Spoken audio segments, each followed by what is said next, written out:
E31.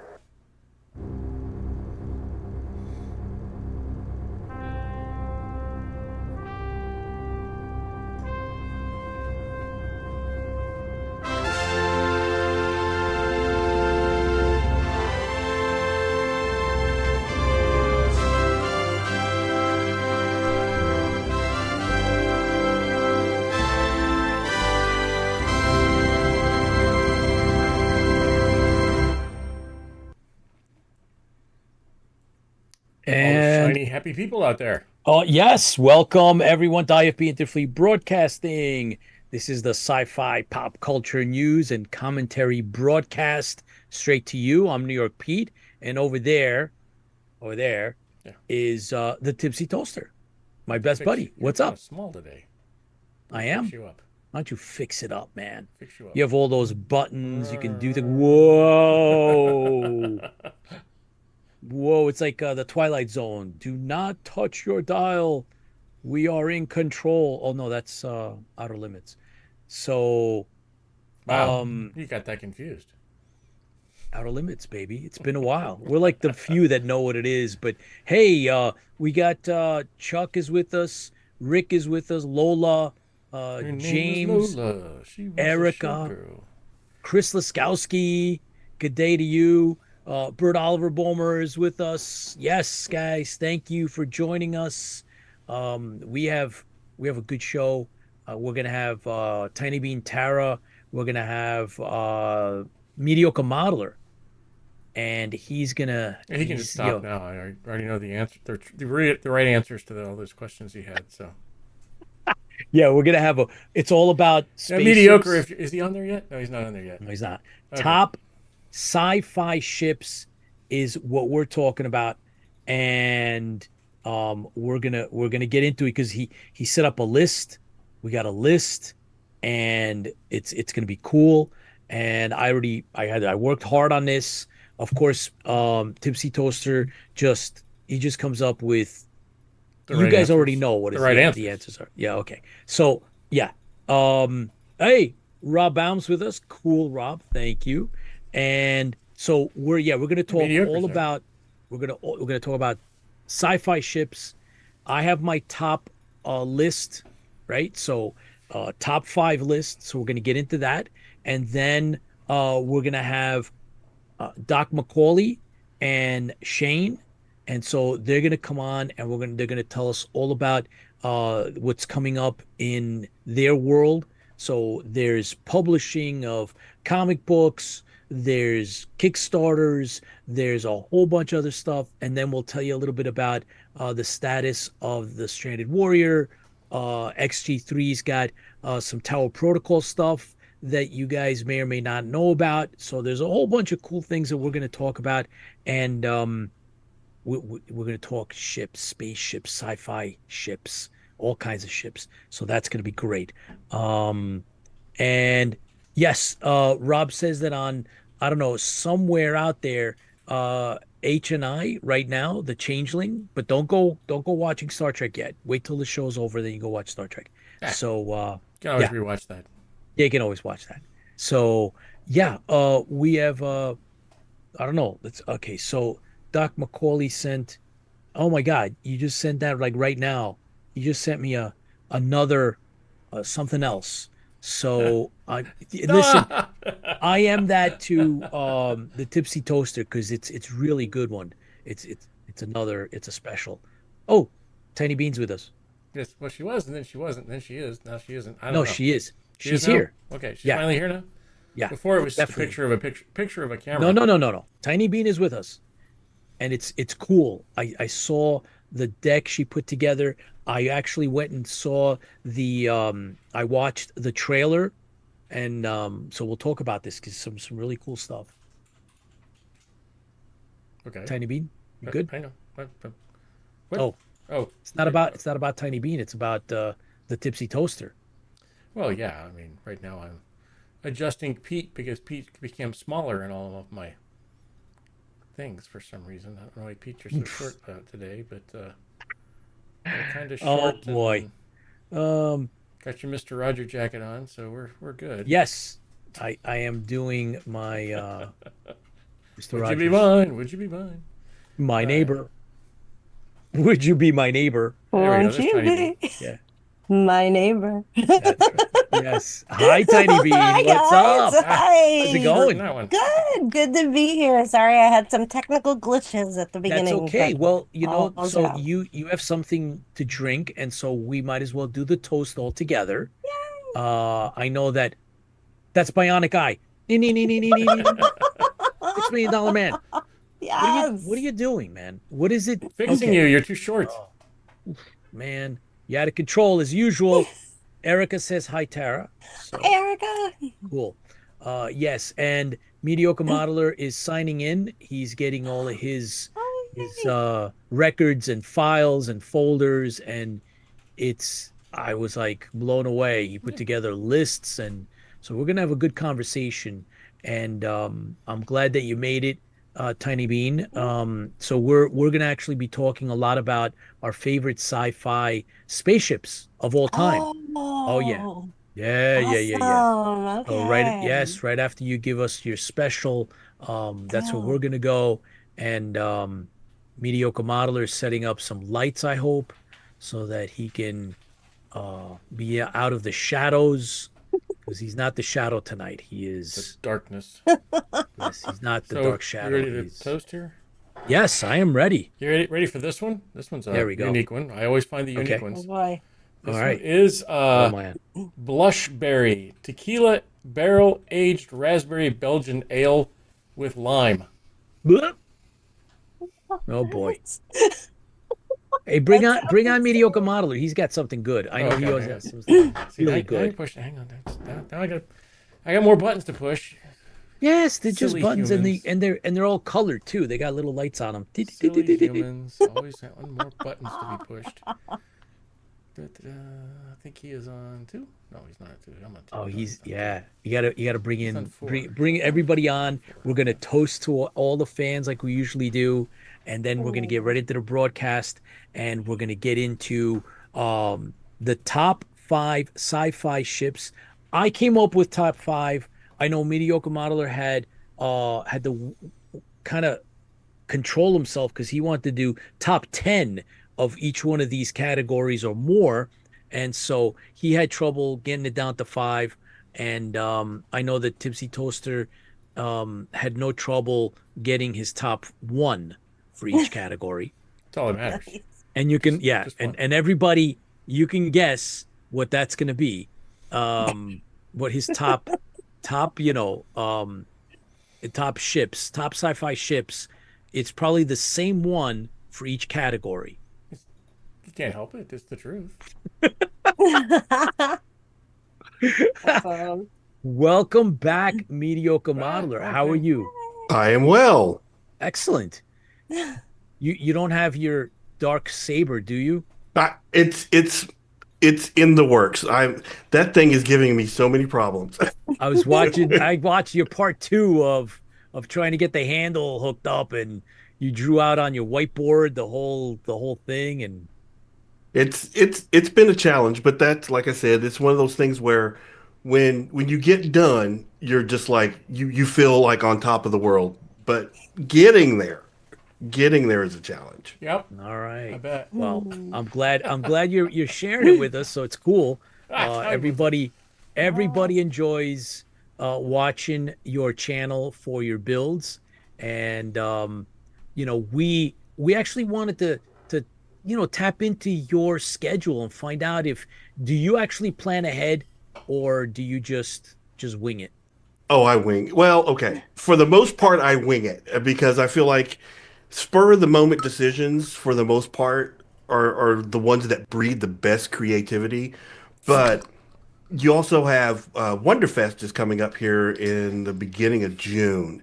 And so that's always kind of my deadline. And so anything that I'm doing that I'm going to wear at Wonderfest is that's my deadline. So Okay. I had Moff Gideon and I was going to do the dark saber with it. I couldn't do it last year, so this year that's the plan. Cool. Well, do you have something to drink? Absolutely, I have something to All do. right. Well, But then is let's it good do the as toast. this? I mean, come on.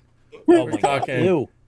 tequila barrel aged Raspberry Belgian ale with lime. Let's see what this looks like. Ooh. Oh, Oh, please be red. Please be red. Please be red. Oh, that's right. Ah! Oh, that is so Ooh. nasty. oh my God. All right. It smells like tequila. Well, Good for you then. Mm. Excellent. I've Enjoy. I got, hope you get the worm. Oh, I've what do you got the got? strongbow. I got the strongbow. Strongbow. Yes, Yes. strongbow. But see, here's the thing. What? I thought we were going to have a nice little gentle conversation about our sci-fi, but then I Yeah, it's looked at easy. the Cylons are the synopsis. best. Moving on. Well, I looked at the synopsis, and the synopsis says Battle Royale. I'm like, oh, okay. So What did Crown you Royale. think? Yeah. Since it's Battle Royale, well, not crown, but Fireball. Fireball. There we go. All There right. you Don't worry. Whoa. Don't worry. Later on, I I have. left some in Nice. reserve. Oh, very good. Yeah. Tiny Bean, what do you got? Just some Pinot Grigio. I'm cheap. Pinot Grigio. Very good. I'm cheap. All right. Take it away, Tipsy. Well, hi there. Welcome back to the channel. We're here every Thursday, and we really do appreciate the fans. We appreciate the people behind the scenes, and we look forward to bringing you this outstanding show. But the important thing is, we're here as a family, and we are here as a group of fans, and we know that that is the best because fans fuel the fleet. Cheers to you guys. Wait. Cheers. Yeah. Excellent. Okay. Hey, Janet Oh, Jenkins. Holy Hi, crap! Fran. Superfan Fran. How's it going, guys? Thanks for popping on. Kim Harms is with us as well. Thank you. Thank you. Thank you. Ooh. And everybody else that's watching over on YouTube and at any of the other affiliates that we have. Thank you for joining us live. Appreciate it, Erica, everybody. So That's 12%. 12%. It's gonna be some night, guys. You're right. That's for sure. Yep, you can say that You really again. got to drink it though. It's like Let's pretty get rough. Tiny Bean. Let's get Tiny Bean going here before you kind of lose yourself there, mister. lose myself. I would have to be found to begin with. Alrighty then. We'll go there, and we'll go there, and then we'll go. Uh-oh. Where'd that go? Hang on. There we go. All right. We are now set. All right, we good to go. Excellent. All right, guys. Well, hello, IFB. Oh, Great to that be was horrible. back. Welcome to Tiny Bean's Corner, where we discuss new, old, and otherwise interesting things for the fleet's viewing pleasure. Lots of fun stuff to go over tonight, so let's dive in. First up, just a quick reminder that two of the shows we've been plugging in the corner are hitting this week. The new season of Black Mirror dropped today on Netflix, Oh, yeah. getting fantastic reviews. And the long-awaited season 2 of The Last of Us hits HBO on Sunday. Ahead of the release, they just announced that it has already officially been picked up for season 3. So remember Wow. to check those out. I know, right? That's always a good sign. Ahead of release, picked up for the new season. Okay, I'm in. Now, up in previews, guys, check out this wild new series that just dropped on Prime. I am 2 episodes in, and I just had to tell you about it. It's called The Bondsman. It's from Blumhouse, and it stars Kevin Bacon. Let me tell you, it is a violent, hilarious romp. Kevin plays, well, a bondsman who is killed on the job, but somehow comes back to life. You soon discover he's been saved by a higher or lower power to now use his skills as a bondsman to hunt demons. Ooh. Crazy ride, guys. Not for the faint of heart. It is a Blumhouse film after all, or series, I should say, but it is tons of fun. It is equally as funny as it is freaky. Blumhouse is on Amazon Prime, so check that one out, guys. Next up, been hearing quite a bit about this upcoming new film from Guy Ritchie. It's called The Fountain of Youth, and it stars Natalie Portman of Star Wars prequel fame, John Krasinski of the Quiet Place films, and other notables such as Stanley Tucci and Domhnall Gleeson. Using clues from history and archaeology, they set out on a quest to find the famed Fountain of Youth. And no doubt things will probably not go as planned. It sounds reminiscent of, say, like the National Treasure films or something like that. And in the hands of Guy Ritchie, we could be in for a really good time. So, this film drops on May 23rd on Apple TV Plus. And last in previews, news on this one just hit the latest CinemaCon. Coming in 2026, just wrapped filming, will be the movie version of a beloved sci-fi classic book, Project Hail Mary by Andy Weir. It tells the story of Ryland Grace, who's the sole survivor on a desperate last chance mission to save Earth. But when we meet him, he awakens from hypersleep far from Earth, his crew are dead, and he has no idea what is going on. Sounds like a good one to me. This film stars Ryan Gosling and is already getting tremendous buzz. We have a year to wait, guys, so this may be a good time to add this book to your audiobook or paperback queue and check it out. So we'll keep our eye on that one for next year. Now, in reviews this week, I stumbled upon a really fun show that I cannot wait to tell you guys about. Check out The Studio on Apple TV. Now, this is must-see viewing for all fans of filmmaking.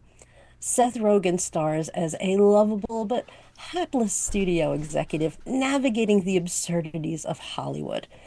I thought this would be, kind of cute, but I was laughing out loud with a rotating roster of notable guests playing themselves, like Martin Scorsese, Charlize Theron, Ron Howard, Sarah Polley, and Olivia Wilde, to name just a few. All of them hilariously poking fun at themselves and the business. I mean, Ron Howard dropping F-bombs and getting into physical altercations. I never thought I'd see the day. Opie Taylor? No. Oh, Peter! Oh my goodness, you're gonna love it. Now, it's got regulars as well that are fantastic, like Catherine O'Hara, Catherine Hahn, Dave Franco. You know you are in for a silly time. So check this one out if you want a nice belly laugh or two, guys. They are halfway through the season. The studio is on Apple TV Plus. Now, lastly for tonight. And I don't do this very often, but I needed to acknowledge the passing of a beloved film legend. If those of us in Generation X have been looking a little lost this week, it's because we've said goodbye to an actor who's been a huge chunk of our pop culture lives. And those of you who know me well also know that he was my absolute favorite actor since I was about 12 years old. Val Kilmer hit screens in the early 80s in some classic screwball comedies like Top Secret and my favorite, Real Genius. A Juilliard-trained actor, the youngest ever accepted the Juilliard, in fact. He wasn't quite prepared for the silliness required of him after training for Shakespeare in the Park, but you would never know it from seeing him in those films. In a career that spanned decades, Val brought us so many iconic characters. From the Iceman in Top Gun, Batman, Jim Morrison in The Doors, doing much of his own singing, and the surviving Doors bandmates couldn't tell that it wasn't really Jim singing. Mad Mardigan, the greatest swordsman who ever lived in the fantasy Willow. Simon Templar in the reboot of The Saint. Chris in Michael Mann's classic heist film Heat. Ray Lavoie in one of my favorite movies, Thunderheart. And of course, the biggest standout of them all, Doc Holliday in the epic Tombstone. Easily and often cited as one of the best performances in film history. The litany of actors who have come out with tributes this week has just been staggering. Tom Cruise held an audience spellbound at CinemaCon when he asked for a moment of silence in honor of his friend. Nicolas Cage called him the most criminally underrated actor of our day. Drew Barrymore said he was a generous and giving man on the set of Batman, and also a safe place, something that was probably not easy to find in those days. Sam Elliott, he said he would show up on the set of Tombstone on his days off just to watch Val work. I've been rewatching a lot of his stuff this past week, and it's been bittersweet. But I highly encourage you all to check out his autobiographical documentary, Val. It's just beautiful. He spent a lot of his off-screen time with a video camera in hand. I mean, tons of backstage footage and stories throughout the years. Such a treasure. We were so lucky to have him be a part of our lives. Fans fuel the fleet, and sometimes the stars we love fuel us right back. So let's raise a glass to our dear icon Val. I'm your Huckleberry, and you can be my wingman anytime. Back to you, Pete. Well said. Thank you. Here's to Val. So rest in peace.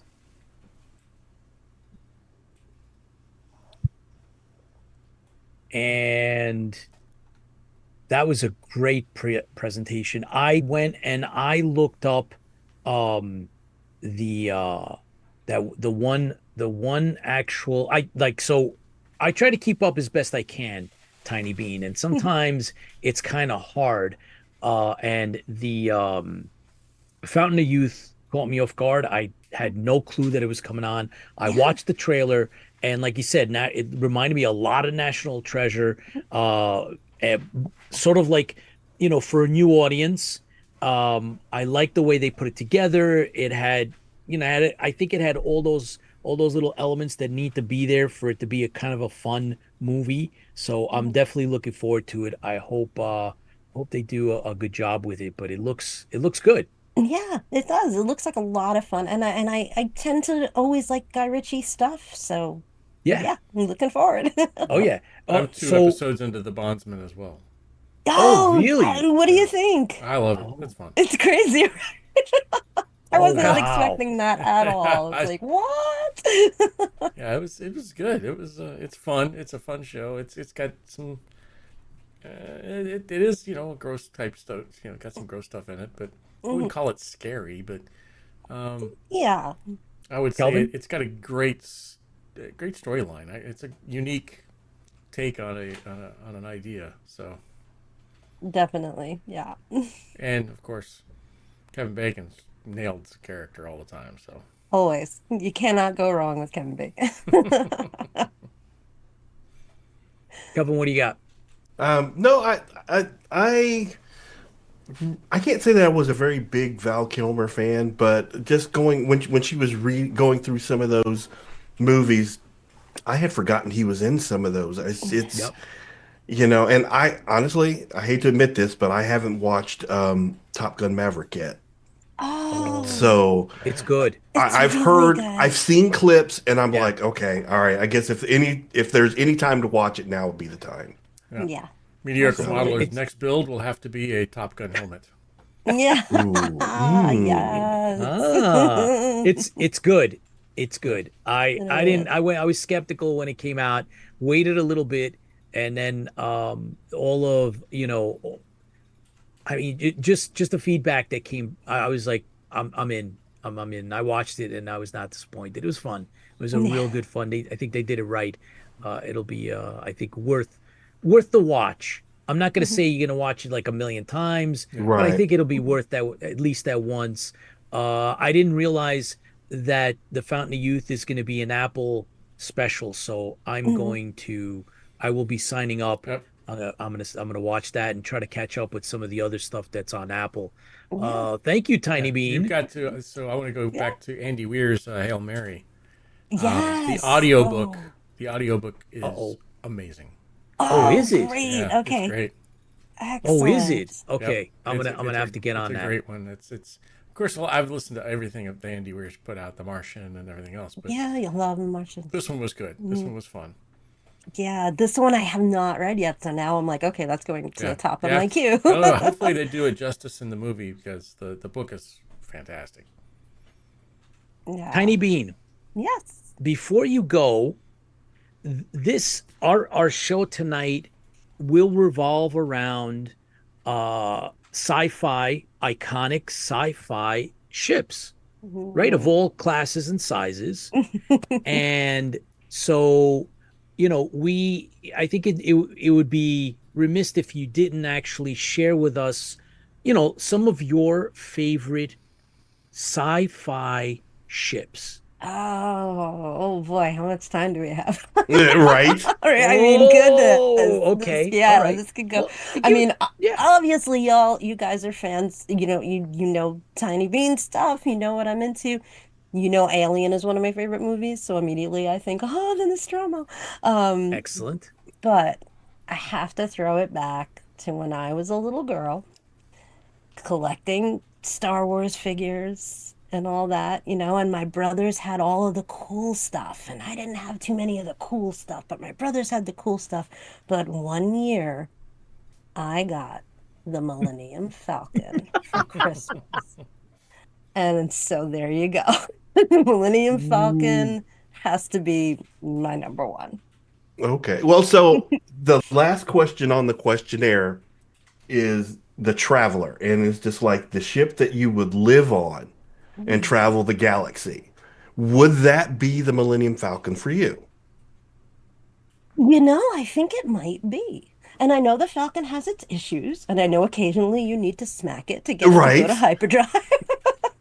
But it is a nice, spacious ship, and it clearly has a lot of cargo space, so you can definitely stock up all your goods in there, and you'd be fine. Hey, it wouldn't hurt if Chewbacca came along for the ride as well. Right, right. Hey, hey, any ship that can sleep Chewbacca, I'm there. I'm Agreed, there. agreed. Hey, Tiny Bean, who ended up with that Millennium Falcon? If I knew, I wish I knew. The only thing that I do still have, Uh-oh. and I keep him by me, is my original Oh, that's a R2D2. At original arm's R2. reach too. At arm's reach. Original R2. So yeah, there you go. I got to see your Millennium Falcon. Yes, that's right. That's right. Amazing. That's how far Yep, back we go. that's Oh right. The wow. the Millennium Falcon, which Yeah, was well stored and yeah. kept. Yeah. So And cool. that was mine. I was like, that's mine. Yes, I remember that comment, and very cool. So okay, Millennium Falcon, and is there like a second or third that so I expected you to say the Nostromo. Like I Yeah. knew Oh, that yeah. was You coming. knew All that right, because that that was that's up yeah. there. So yeah, that's The definitely. Millennium Falcon, Mhm. that's good. That's kind of standard. Everybody Yeah. somewhere probably has it on a list. I didn't put it on my list, but Well, is there anything else that comes to mind?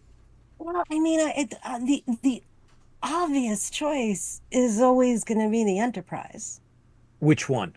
the original Enterprise.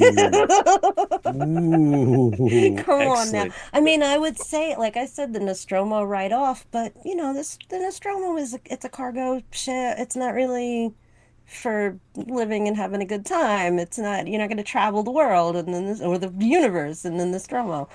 But you could in the Falcon, and you definitely Absolutely. could in the Enterprise. So there you go. Excellent. Well, so you've kicked this off because, like we said, tonight is going to be all about our, sci-fi ships.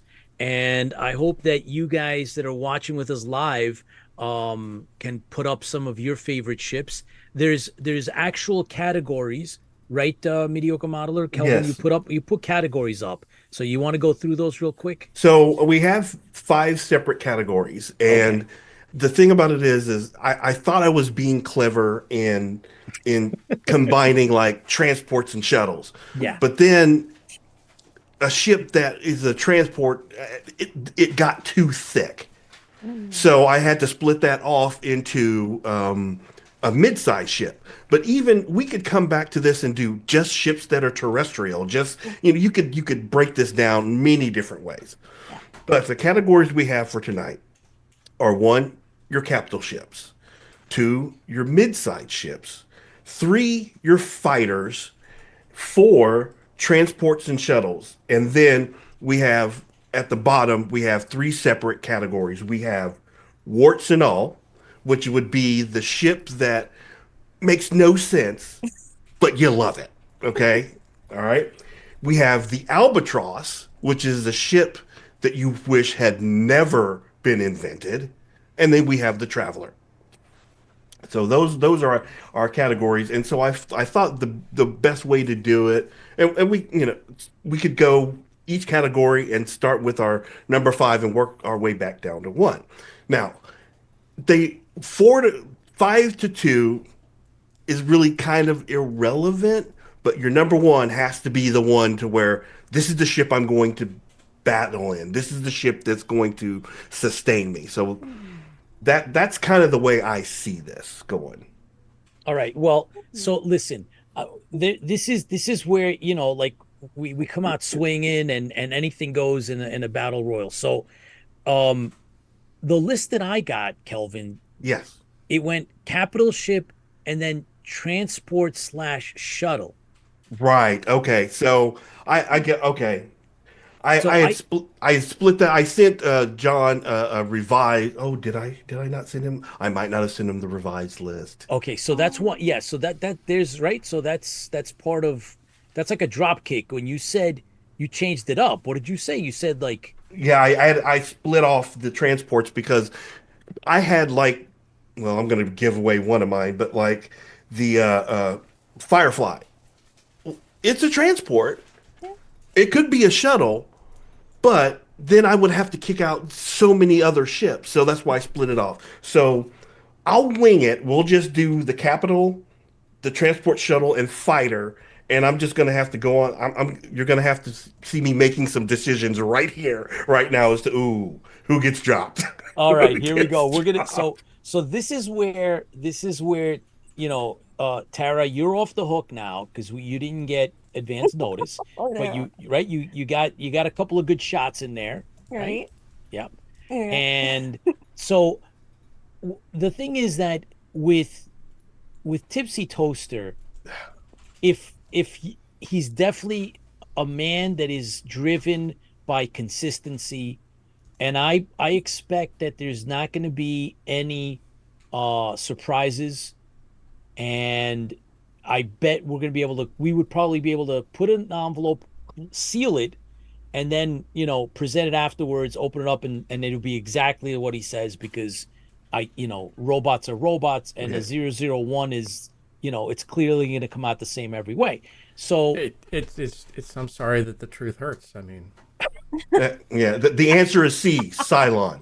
Wow. exactly. Yes. So, I'm so so shocked. Right?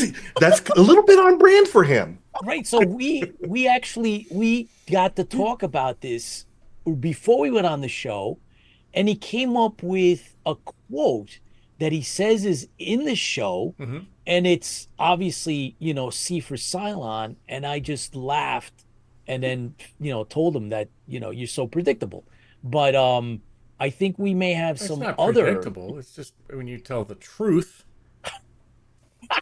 Oh boy. Okay. Mm. So, Kim Harm says, I crashed the Millennium Falcon spectacularly on the Smuggler's Run ride at Galaxy's Edge at Oh, Yes, Disney World. I need to definitely. do that. I haven't had a That was chance to so do good. that. Ooh. All Yep. right. Excellent. Excellent. Oh, James McCoy busted. All right. Hey, James, you got to put up whether that I mean, it's not a capital ship. So, and it's not a fighter. Your comment is not a, but Kelvin, what did you say that other category was? I gotta write that down. Mid-size ships. Mid-size Mid-size ship. ships. Well, Okay. so what he's saying, he said fighters from Babylon 5. Well, they did have the Star Fury. Right. So, But I mean that may or may not be on my list. all right. So I want Tiny Bean, you're more than welcome to hang out and just talk about ships. But I know that you also have previous engagements. Mhm. So thank you for everything you do for here, IFB. We Fun. appreciate you and everything, when you come on, it's exciting. Thank you very much. And um you can exit stage right or left if you like. Otherwise, we're gonna start throwing ships out all over the place. Fantastic. Well, thank you so much, guys. I will be watching, but I am gonna run. So have a great one. Fans feel the fleet, guys. Fans Woo! Always a feel the fleet. privilege to be here. Have a good one. Thanks. All Ooh, right. wow. So, um, Kelvin, how did you envision this? Did you just figure we'd go one round each around, or we would like capital ships talk? What Yeah, did you? I kind of figured we would each give our number five, our number four, number three. I didn't know if you wanted to. I'm not sure how much time we have. We could give like all our number fives for each category. Okay. All right. So, do you So, want to start? um, yeah, okay. So for capital ships, This my is number number five. five. This is number five. So for my number five capital ship is the alien Sulaco. I Oh, that that I think that's a great ship.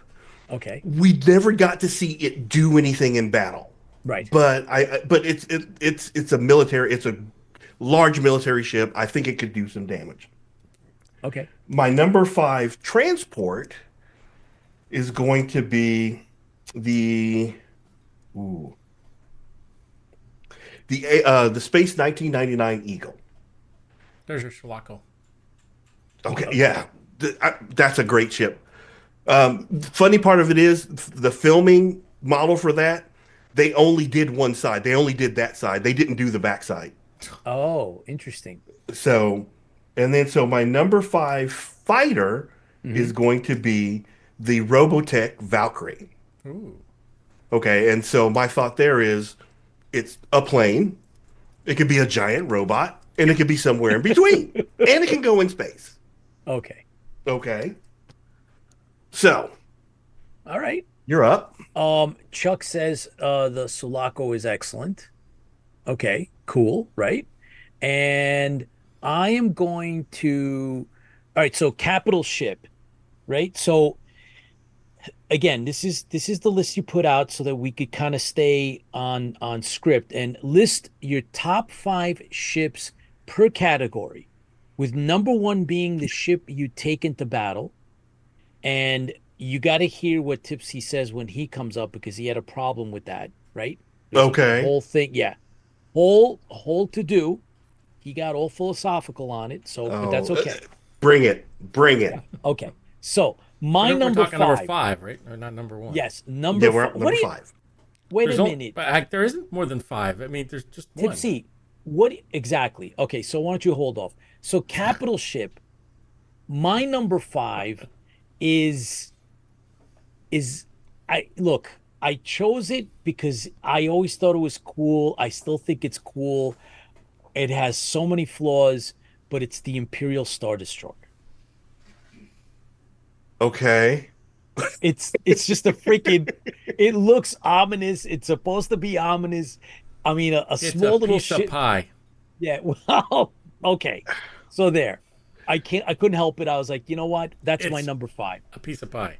Well, All see, right. my argument against that one was Bert was saying that the Galactica could beat that, Yeah. and I was just like, no, no. And then I started looking at the complement that how many TIE fighters that the Star Destroyer carries compared to the Galactica. The Galactica can carry 80 Vipers, whereas the Star Destroyer carries like 48 TIE fighters, 12 interceptors, and 12 bombers. You ain't got a chance, dude. Oh, You're it's just you done. You're start. Look, done. if the Millennium Falcon can fly rings around a Star Destroyer, then I think the Battlestar Galactica is going to destroy it. But I Yeah. was like, you know what? I still couldn't help it. But my Okay. I'll give you that. shuttle, transport slash shuttle, I have the Jupiter 2. Okay. Right? Okay. It can act as a it's shuttling people around. I mean, they're living on it. They're right. I mean, it's transporting the family and That then would be a some. shuttle. Yeah, well, it's Well, shuttling. well, like I said, Not that's why I really said going I from. had to split that cat. Yeah. We should probably have split that category between transports and shuttles. Yeah.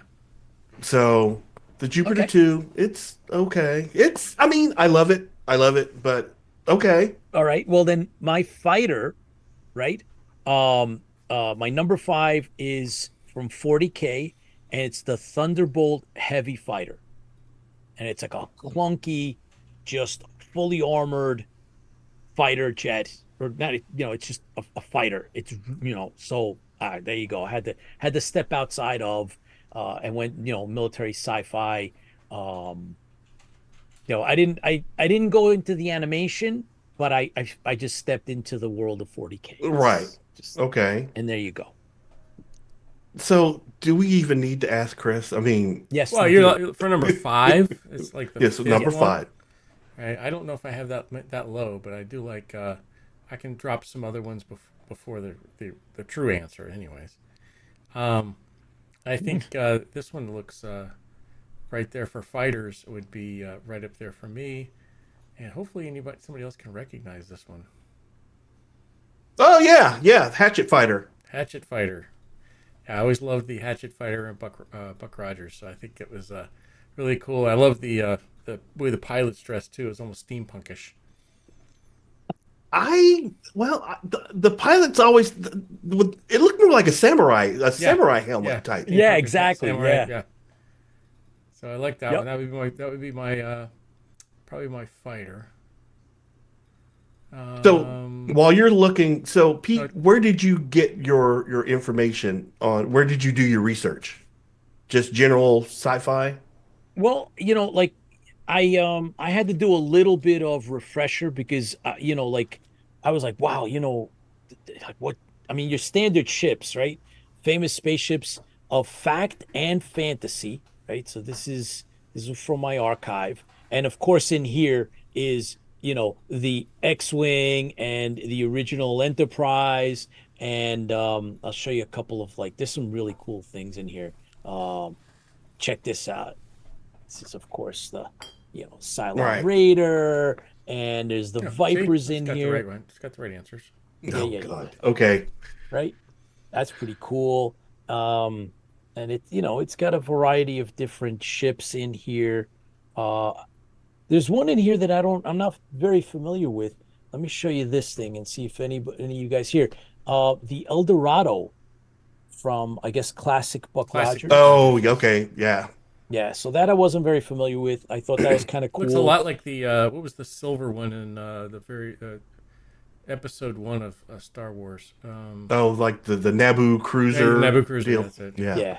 So the reason I ask is, Ah, There you go. yeah, it's the Eagle. Okay. yeah, man. I don't like Well, the see, Eagle. I don't like it. Oh well, the boy. reason that I asked where you did your research is, so as a model builder, scale is everything. Mm-hmm. And so from a long time ago, I did a Google search and I would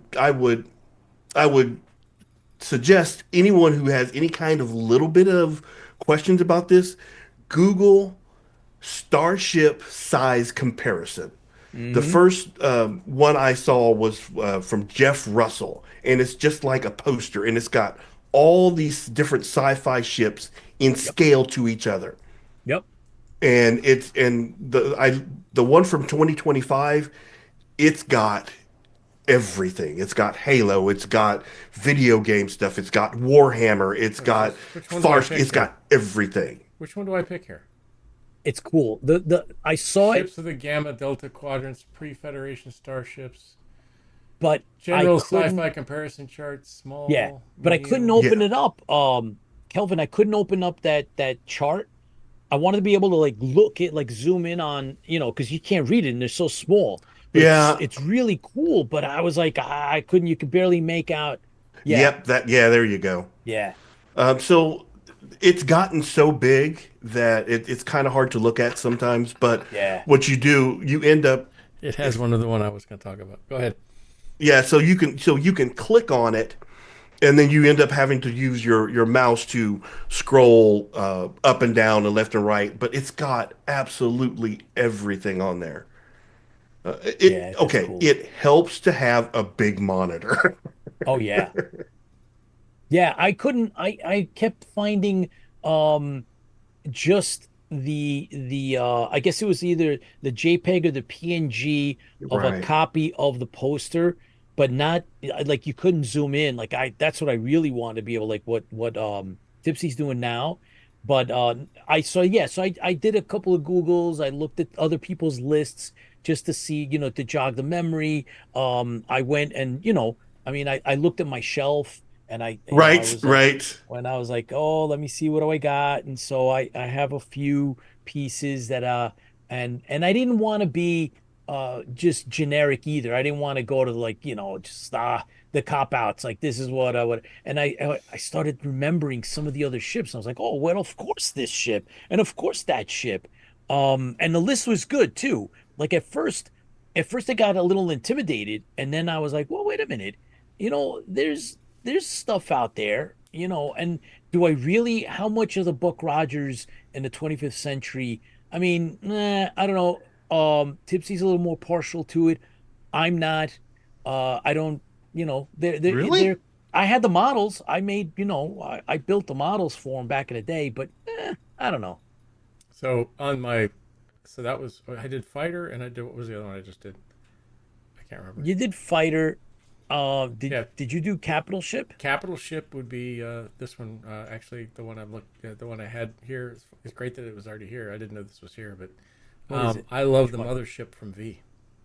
Oh, Oh, okay. Good. I'm glad you brought that up. The Yep, right mothership from down here. V. Yep, down the bottom Yep. left. Yep. All right. Cool. You're talking. you know what? As a giant flying saucer, that's a Yeah, good design. it is. Yeah. Yeah. Yeah. Yeah. Yeah. All right. So let's It's go. it. They took the design from the Cylons, so I'm okay with it. So All right, Kelvin. Let's jump Okay. into. Let's Okay. start from capital ships.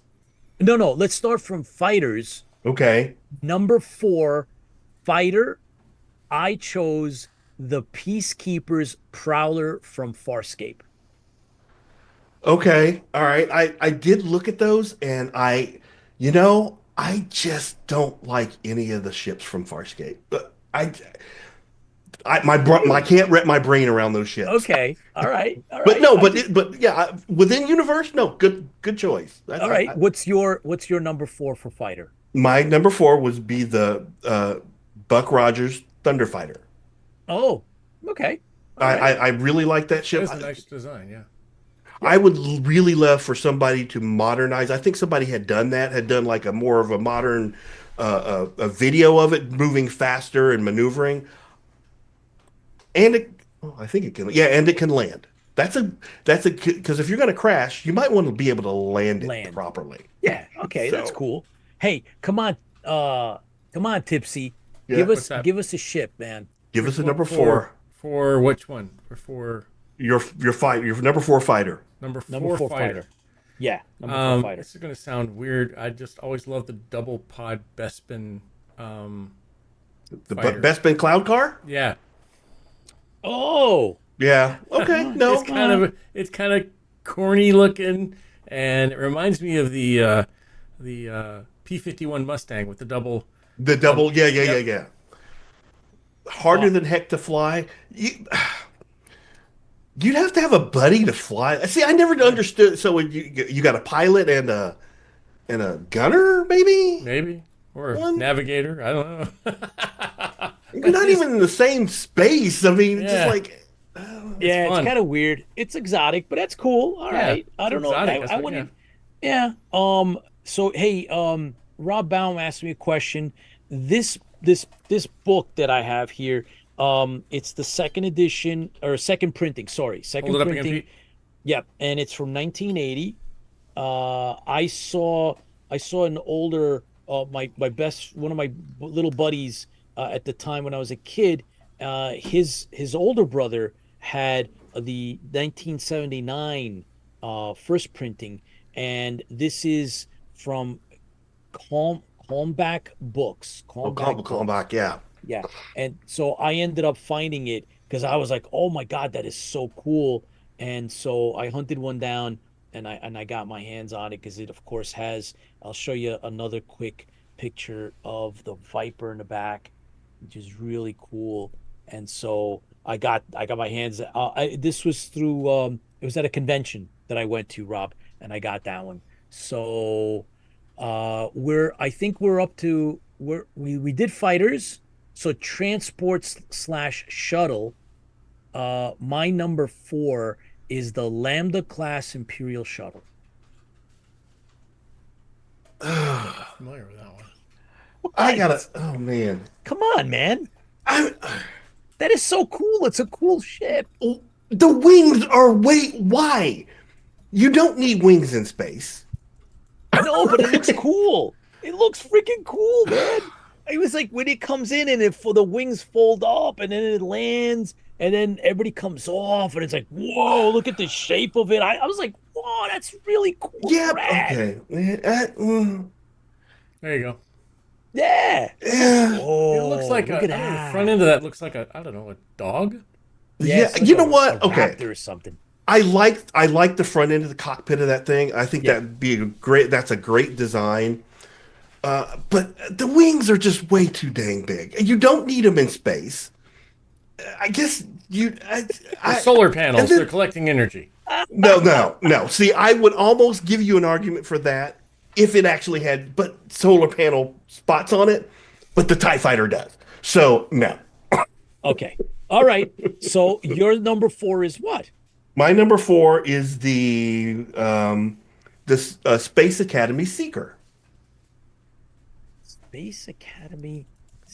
Oh, we got to see a picture of that. So Working this on it's from the show Space Academy back in the 70s. It's they actually used the same model for the Arc 2, the front nose cone of it, the big Yeah. RV truck. So Yeah. the front of it is the same. Okay. And it's a good little That it? shuttle. It'll get you there. Yes. I love that design.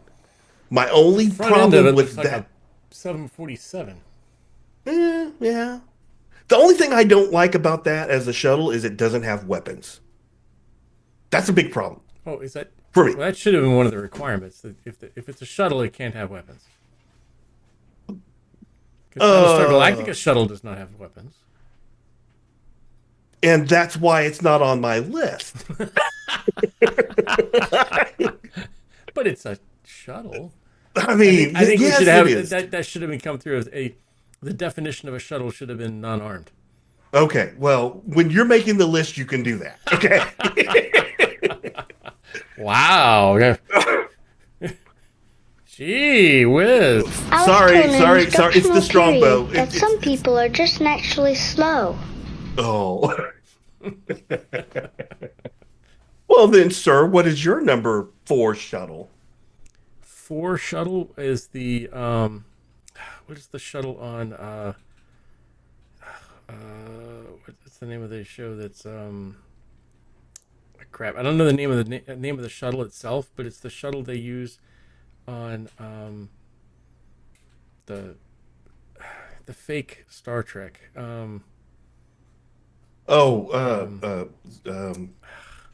The movie? No, the Galaxy Quest? Galaxy Quest. Okay. I gotta find that one. Hang on.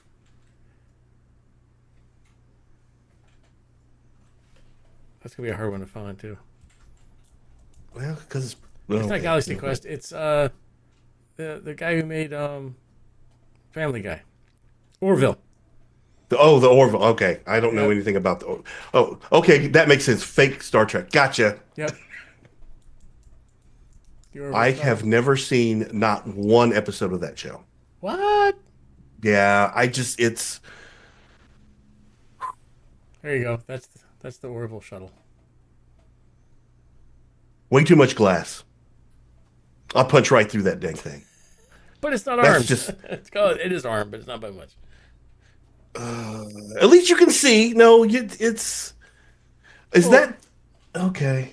And it's got the little blue, the little weird round things in the back. Their propulsion system is C-shaped. Okay, I mean, all right, okay, that's fair. It's not my cuppa, but I'll give it And to you. your, let's see what we got. Galileo. Somebody says Galileo. Eagle 2 shuttle. I never saw the orbital either. A shuttle is a bus. There you go. If that's the case, then the what was the shuttle that was taking him from the rising star? And Battlestar. It had the guy had the his patch was an H. Anyways, that's a shuttle too. Anyways, that wasn't one of the shuttles that they actually used, like the shuttle in Battlestar, but it was a different one. So, All right, so Kim says she loves the Orville. I am not that great of a fan of Orville, but I do watch it. All right, so Aries 1B. Did we finish now covering the shuttles, guys? Yes, the shuttle. Yes, sorry. Pete's ready to move on. Moving along. Yes, sorry. Capital Ships, number 4. Okay. USS Enterprise, The Wrath of Khan. Done. Okay. No, that's a fair pick for number 4. I'll give you that. As a matter of fact, I do like the movie Enterprise much better than the original. So at least it looks like it can go into battle and survive. Yes, right. Because that's part of the whole. That's part of it, right? You got to be able to. Okay, no, that's a fair pick for. And I just I had you say that twice. There. Because it is. It's a fair pick. Yeah. All right. Yes, Erica says Khan. So that's my number 4. That's Capital Ships. I'm gonna jump in. Did we everybody get Capital Ships in? Did you, Kelvin? My number 4 is the Republic Starfighter, the Star Destroyer from the Clone Wars. That's the one with the 2 pods on the top. It's like white and got the orange down the front. All right. That's my number 4. And what about I don't know if I agree with that design of that ship. I don't know if I like it that much, but what about Tipsy? Where's Tipsy? I'm right here. Yeah. The Vengeance. What? The Vengeance from Star Trek Into Darkness. Okay. Remember that? All right. I don't. What? Okay. Yep. No. I don't know. You don't remember Kelvin? The Vengeance? USS Excelsior from Star Trek, says James. The Excelsior is a good ship. I yes. It's a good ship. Yeah. All right. So then let's start with Capital Ship. Go to number 3. My number 3, and remember, this is going into battle. My number 3 is the Battlestar Galactica for 1978. Wow, you ranked that number 3. I did. Yeah. I did because it was, going into battle, right? And you said it was a problem with what battle we're going to go into, generic, whatever. I was like, okay, well, then my number 3 is the Battlestar Galactica for 1978. Okay. Yeah. So my number 3 would be the Andromeda Ascendant.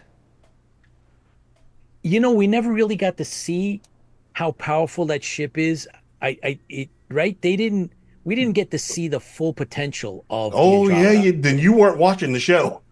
Like every other week, they were throwing that thing into battle. But didn't they sell off their stuff like almost right? They showed a little bit of it, but then they ended up selling off their armaments. Right? There was some flashbacks and stuff, and then when you get to like the end of season 2, they go into a different universe and like they crash the ship and blah blah blah blah. But what I liked about that ship is it's a very large ship. It's probably about the same size as the Galactica. But they ran that whole ship with like 7 people, and they took on some major enemies. So that is true. That's why I like that ship. All right. Small crew, big firepower. Nova Bomb, says James McCoy. Yes.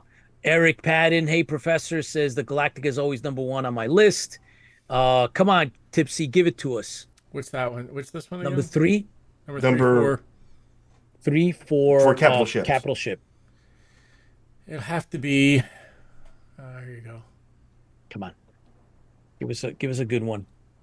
It is give right. us a good one. Hang on, I gotta get it on screen here. All right, because I am. Well, let's see. So, I think I missed my transporter. The reimagined. Oh. Okay. All right. Star Battlestar. All right. Okay. And Yeah. that's your number 3? That's number 3. Wow. Number 3. Okay. All right. Moving on. Yeah, Moving yeah. on. I'm Moving just on. I was never a fan of that design. Yeah. Moving on. It's too on the nose. It's a base star. Okay, anyway. Yeah. Transport shuttle number 3 is the Eagle transporter. Since it's on my list, you have my approval. Okay. What is that? But what's your number 3, Kelvin? My number 3 is the Eureka Maru from Andromeda. Okay. Wow. All right. Okay. I can see why. I can see why. Tipsy, are you going to give us just another regular Cylon ship, or what is it, Huh? Me? We're Yeah. talking shuttle now, right? No, Well, it's a transport shuttle. yeah, A transport shuttle? Yeah. So that would have to be the Cylon tanker. Mm. It's a tanker. You know It's what? not Okay. It's a transport. Is it not transporting something? I will have to say I'm a fan of that chip. Yep. It's cool. I like that chip. That's for better or worse, I like that chip. I'll give you that one.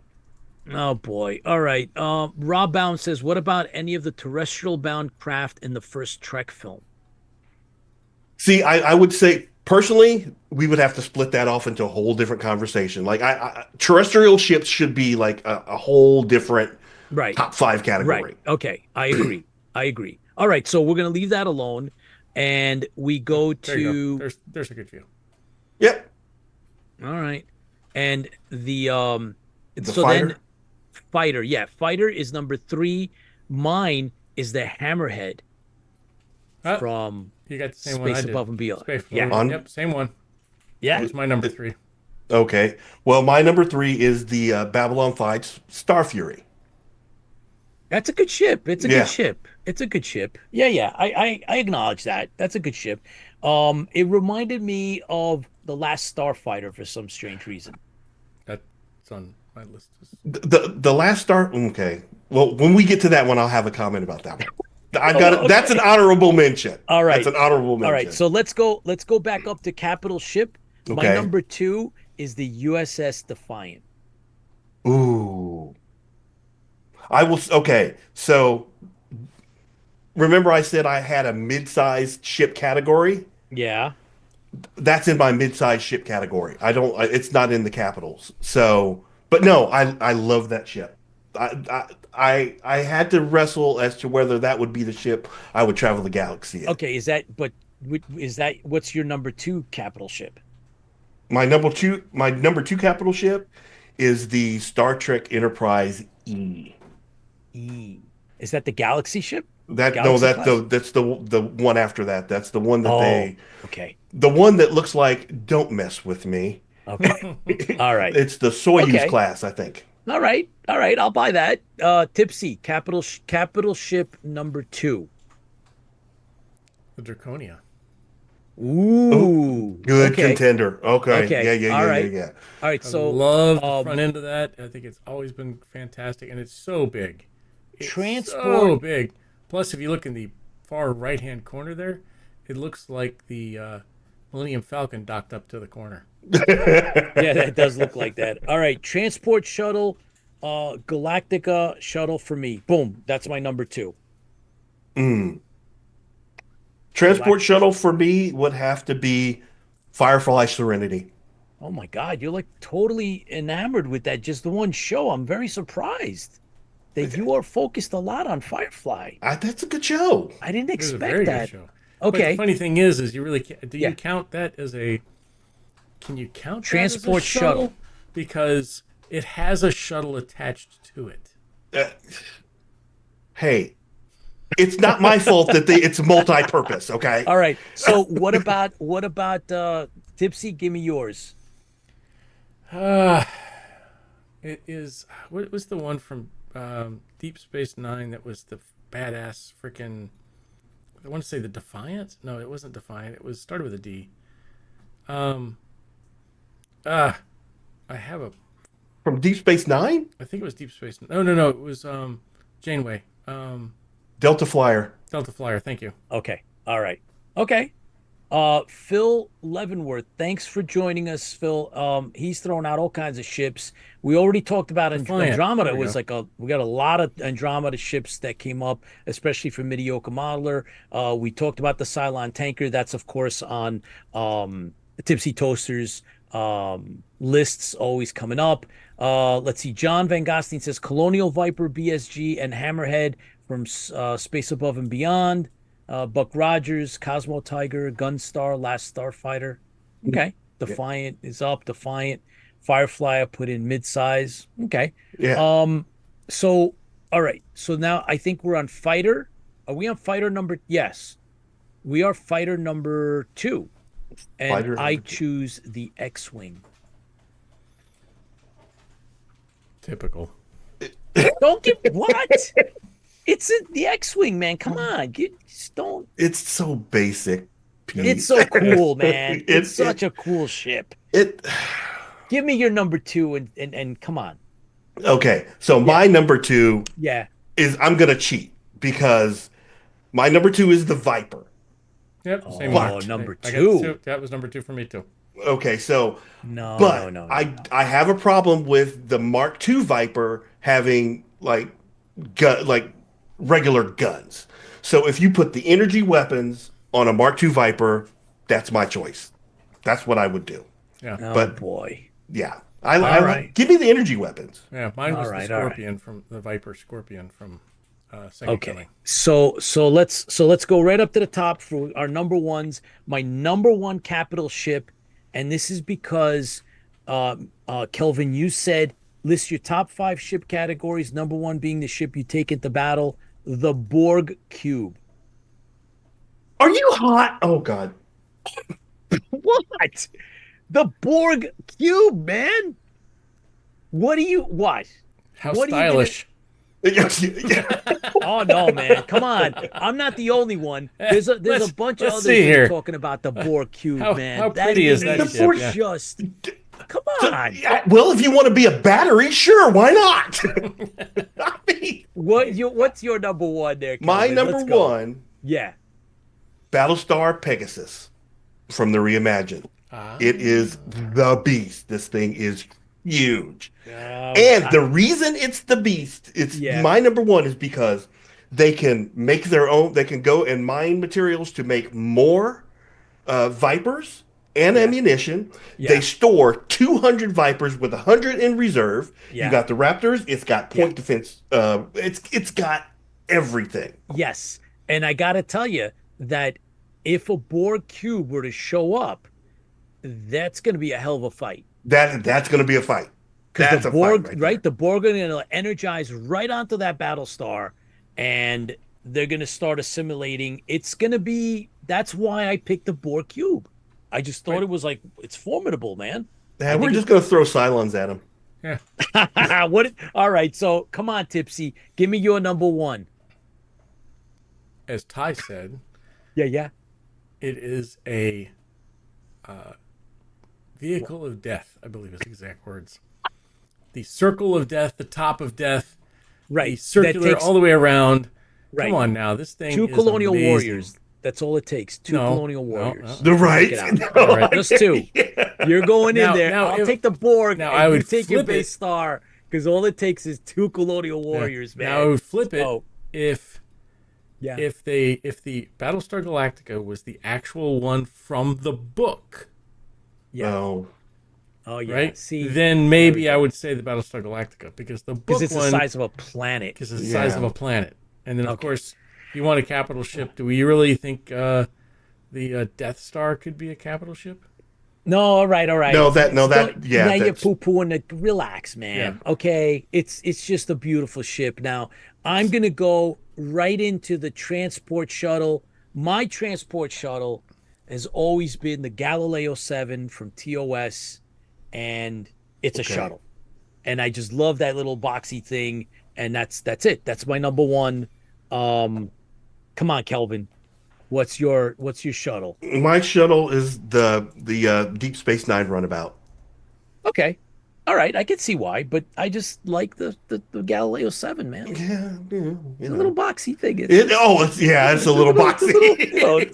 It's so cool, man. I don't know. All right, come on. Give No us weapons. give us the thing. Come on, Tipsy. Let's go. Give us what you're.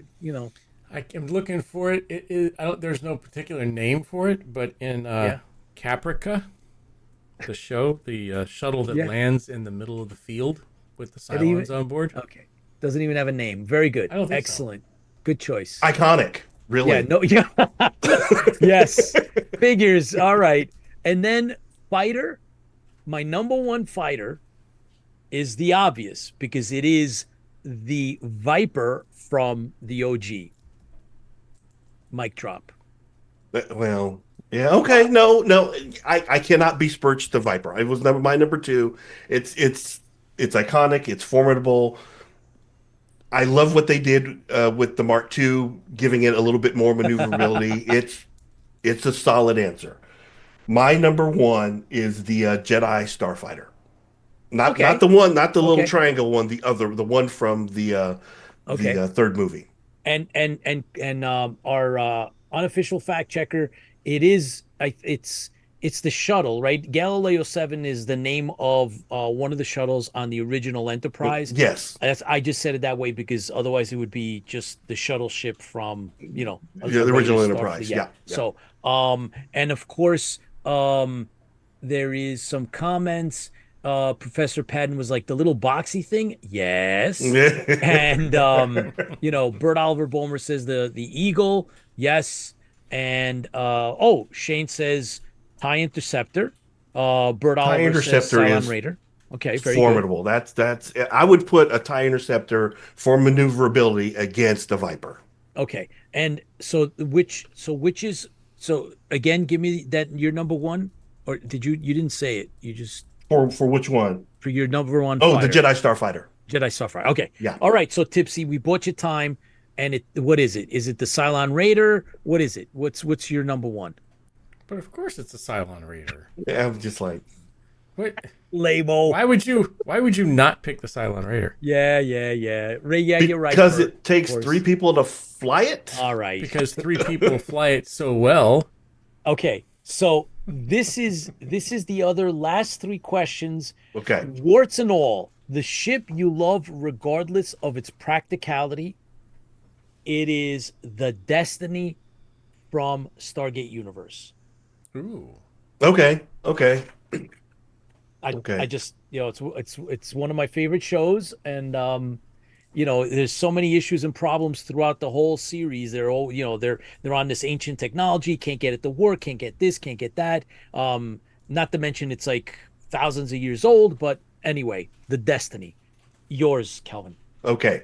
My ship is going to be the UFO Interceptor from the TV show. Oh, okay. I love that ship. It's a great design, okay. But it's not practical. Missile. You got one shot. One shot, baby. One shot. Who would design that? I'm just like, okay. All right. Tipsy, yours. Battleship Yamamoto. That is a nice one, man. Yeah, that's the beautiful nice one. I was going to pick it. Kind of. Yeah. Weird shape for space. Okay. Well, so that brings us to the Albatross, the ship you hate and wish never existed.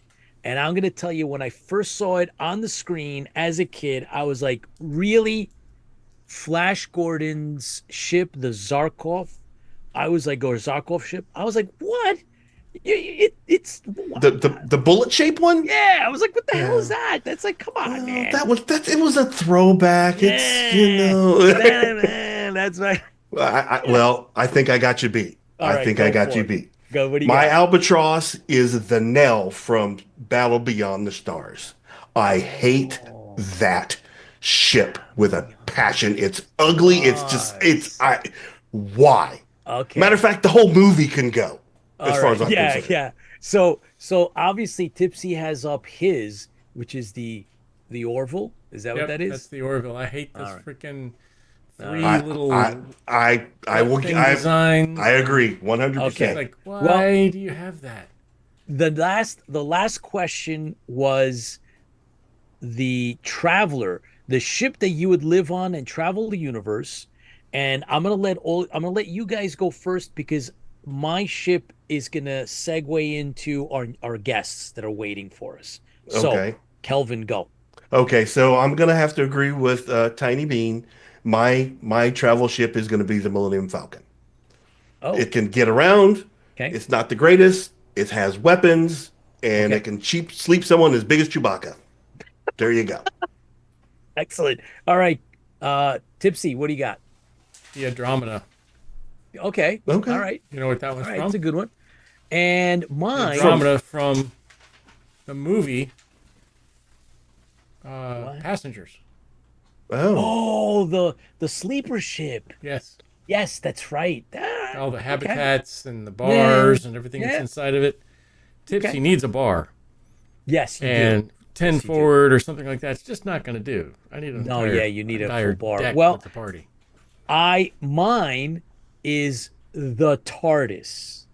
Ah, It's bigger on the inside than the outside, and that's got everything in it, everything, and it goes that place. just Yeah, right. reminds me of Boom, done. what is it? The carpet travel bag ship. that Mary Poppins walked around That's with. right. see, exactly- okay, So, with that, technically not a spaceship, Nope. what do but you might mean as it's well not a be. space? Yes, it is. not a spaceship. No. Oh, wait a minute. What do you mean not technically a spaceship? It's not a spaceship What do you mean it's not a spaceship? You gotta it's- explain. What do you mean it's not a spaceship? Of course it's a because spaceship. it travels in time But it travels in and it space can too. travel to space, but it's Okay. All right. You know what? We're gonna settle this okay. in a way, Okay, so to speak. I have So to speak. I have a way to settle this. Okay, we're gonna bring on Dr. McAuley and Shane. Bring him. All right, and we're gonna let's do it. Right. So you add another two into the ring.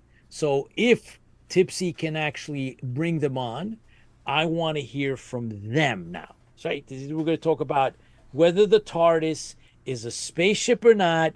And Kelvin, you're taking umbrage with this. I am. say it's a spaceship. You say no. I think that it does. Let's see what our guests say. Let's see if we can get them on. Come on, Doctor. Bring it home, buddy. Welcome, gentlemen. Yes, you are, lads. What's up? There we go. I'm going to say this. Jesus Christ, there's a serious amount of hardware behind Mediocre Modeler in there. Oh, like, you never good know. Think hell. twice about breaking in. That's all I'm saying. That's Jesus fuck. Yeah. Anyway, right. So is it a spaceship? Is it not a spaceship? Let's think about this, right? Well, it's kind of isn't, it kind of isn't. So it does travel through space. It physically transports itself and occupants to any point in the universe. So it can go from Skaro to Gallifrey to galaxies millions of miles away. So this does put it in spaceship territory, right? But it's also a time machine as well. So it can navigate sort of through temporal coordinates, but also spatial coordinates. So again, spaceship territory. It's a vehicle for transportation. So like a spaceship by definition is a vehicle for travel in outer space. And it can do that. You see that through the title credits. Ta-da! Some, like a lot of, there's a few spaceships in science fiction history that the TARDIS has to be piloted. Now, it can be sentient. We're not quite too sure. But it is more than just a spaceship because it's dimensionally transcendental. So you have that. That was established by the Doctor's granddaughter, Susan, and why she called it the TARDIS. And yes, in canon, it was the Doctor's granddaughter that named it TARDIS, not Gallifreyan Society. But it does. What's interesting is it has a soul, So I don't know. I think it is a spaceship, but it's not just a spaceship. It's like calling a Swiss Army knife just a simple blade, right? Yeah. So it is All right. a spaceship. Okay, Yeah. I will concede the point. I will concede the point if Yeah. Pete can Yeah. tell us what Oh. TARDIS stands for. Oh, wait a minute. Is that? Oh wait, wait. So why is it that it's all about a definition? You're just gonna bow to the definition. Oh Jesus, he's trying to get out of it now. Look at this. I He's know, squirming right? away in the seat like. Yeah, I'm yeah. giving you an out. If you love the ship so much, you would know what TARDIS stands for. Well, I'll tell you one thing. Before I tell you, you would be surprised at how many people actually do know that it's an acronym, right? So TARDIS Pete's waiting for somebody to answer it in the chat for him. time and relative dimension or dimensions in space. All right, Pete's looking it up on the chat. However, Okay. however, that should not be the reason that you concede. You should tell me you don't think it's a spaceship. Why? Well, give me the one original issue that you had with it not being a spaceship. When I think spaceship, I think of a vehicle that flies up, can land on a planet, can land on another ship. It actually travels through space. It can be attacked in space. It can attack other things in space. God, we're nerds. It's not. So you know what the problem is here, guys? You're not thinking about this slightly laterally. Now, I was discussing this with Shane before we came on. So we're looking at spaceship designs. A good spaceship design could be likened to a sex toy, right? So my favorite spaceship design is the Sulaco from Aliens. Now, if that was a sex toy, that's really going to fuck you up. Big time, right? So if you look at what's the best, what's going to be the most destructive ship, that's the way you look at it, right? Slightly sideways. Destructive to what? That's the question. Well, that's up to your own particular orientation and imagination, lads. I'm not here We'll to never look at the Sulaco dictate. the same again. Well, Shane, you gotta give us a couple of your ships, man. Come on. Well, I put in the comments already. I was amazed that nobody mentioned X-Bomber from Starfleet, because that is just the coolest ship ever, as far as I'm concerned. Okay, and you got to give us a couple. You can't just get out on one. Come on. I really loved the fighters on Buck Rogers, the 1980s series. There you go. Yep. Yeah. Okay. They were really cool. What else have we got? Obviously, I'm a big Serenity fan. So, There we go. yeah, that's in there definitely. Always had a soft spot for the Millennium Falcon. Excellent. It's just a cool ship. Yeah. So, yeah. Yeah. I mean, it's the idea, especially tonight, was to kind of broaden a little bit, and sprinkle in a couple of other ships that you wouldn't normally, think about. And one of the things we didn't really get into Babylon 5. I know that there's a lot of Babylon 5 fans out there. So there's a lot of cool ships in that show.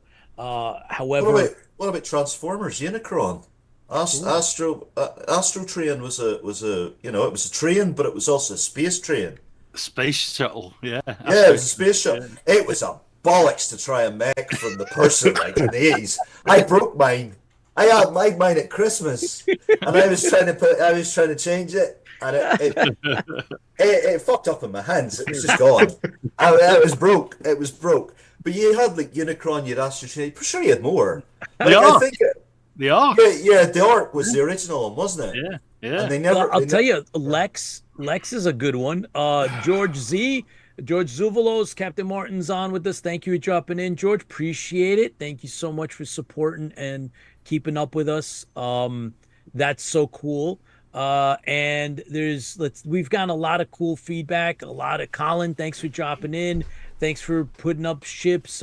Chris Laskowski, the bounty hunter's weapon in Battle Beyond the Stars movie was made from a model. Actually, there's a lot of cool stuff out there. There is. We just scratched the surface. I mean, I think we could have done the 10 on each if we had, like you said, more time. Yeah. I mean, very cool. We're all kind of fans of particular shows, and there's ships that are so iconic. I didn't gravitate into any of the animated stuff, guys. I just kind of had hands off. There were definitely a couple that I was gonna possibly touch upon, but I went with the Space 1999 There's a bunch and of Star Trek ones. I like the, exactly. actually right up, Well, I had to drop that. I had added that mid-sized ship category, and one that I was going through everything, and I'm like, how could I forget the Rocinante? Yeah, I Yeah, know. you I know, a was on lot my of list people. You actually. talk about a brawler. I'm like, yeah. Yeah. And then there's I wanted to try to fit in the Katinga Klingon battle cruiser, and because that's, it's a cool ship, we grew up with that, that's so, so I didn't find a place for it, but I was like, all right, I'll put in some of the other stuff. And yes, space battleship Yamaha, Yeah, Dave. Yamamoto. Yamamoto. Yamamoto. Should be Yeah, Yamamoto. we Yeah. showed that one, Dave. Thanks for jumping on, Dave. I Yeah, didn't see you I up there love before. the Yamamoto, but it was just Yeah. too impractical to be a real Yeah. spaceship. It just doesn't look. So 'Cause gents, I was on a battleship, so I was like, oh, that's a great ship, but that's no. yeah, Event Horizon. It's a great Ah. ship. It'll take you places. That Yeah, it sucker's will. scary. I can't do that ship. yeah, exactly. It's It just possessed, looks man. horrifying. Yeah, no way. But yeah, a lot of other ships. I think it would be kind of cool if we venture back at some time in the future and talk more about, because there's definitely more that we could do. But we got Shane. Thanks for jumping in. You're coming to us live from the other side of the pond, and Yeah. Doc McCauley, you already started drinking your, I hope, non-alcoholic beers. And so, no, if you say that's non-alcoholic, you got to know from Tipsy. You see, here's the thing, right? Yeah. Whatever I say, I'm going to incriminate myself. My wife is watching this right now, and I'm not prepared to incriminate myself. Okay. Is that Here's why one for you, you're sir. dark? I brought another one tonight just for you. What did you get? What did you get? This is Oh boy. Oh, you got a racist beer. Great. Yes. What's the racist beer? that's right. I'm trying to Oh my God. Is Huh? it green? Yeah, I hope it's I'll Irish tell you. cream stout. I'll tell you. Oh, it sounds horrible. I'll tell you something. I have a bone Ah. to pick with me. So when I came to Canada, but my wife Bonnie was all excited. She says, "You know, they've got something really Irish in McDonald's." And I said, what's your Irish thing?" Shamrock shake, Yeah. right? Oh yeah. Right, they wouldn't dare pull that shit in Ireland because we would burn every fucking McDonald's down to the ground, boy. If anybody tried to grab us a shamrock shake. Yeah, And the little leprechaun. Oh, The little yeah, leprechaun drinking yeah. the See, little leprechaun. shamrock shake. It's awesome. Yeah, it's disgraceful. The other thing is, right, we don't stock this in Ireland. I don't think I've never seen it. But I was wandering around Walmart. This was a big cultural shift, and I turn into the cereal aisle, and there's Yeah. this Lucky Charms. grinning bastard looking at me, and I'm Lucky going, Charms. "What is going on here?" And Lucky Charms, right? And I lift the box, and I can't quite believe this. Yeah, Looks man. just I like can't- you, sir. I can't quite fuck off. I can't quite believe it. And I turn around and look at it, and it's all like, "Look at me, I'm a young Lucky Charms." And Yeah. and Awesome. it's Green dreadful. clovers, yellow American- diamonds, blue American horseshoes. All right, Irish American culture at its best. Lucky Charms, man. Oh, loved Lucky Charms. This So, was so much better than the tequila barreled freaking Is it green? slush is that- berry. Is it green like? No, Come it's on, is it definitely green? black. Oh, too bad. It would have been cool if it was green. It might be green in the way. It tastes good though. I never know. Oh, But Pete, so- I have to say it's made in New York, yeah. Oh, dear. Yes. Lakewood, New York, Yes, where the real beer comes from. So, lads. where they really appropriate the Irish culture. Yeah. We have a lot of announcements. I'm not sure. Shane, maybe we'll start with. It's really good, actually.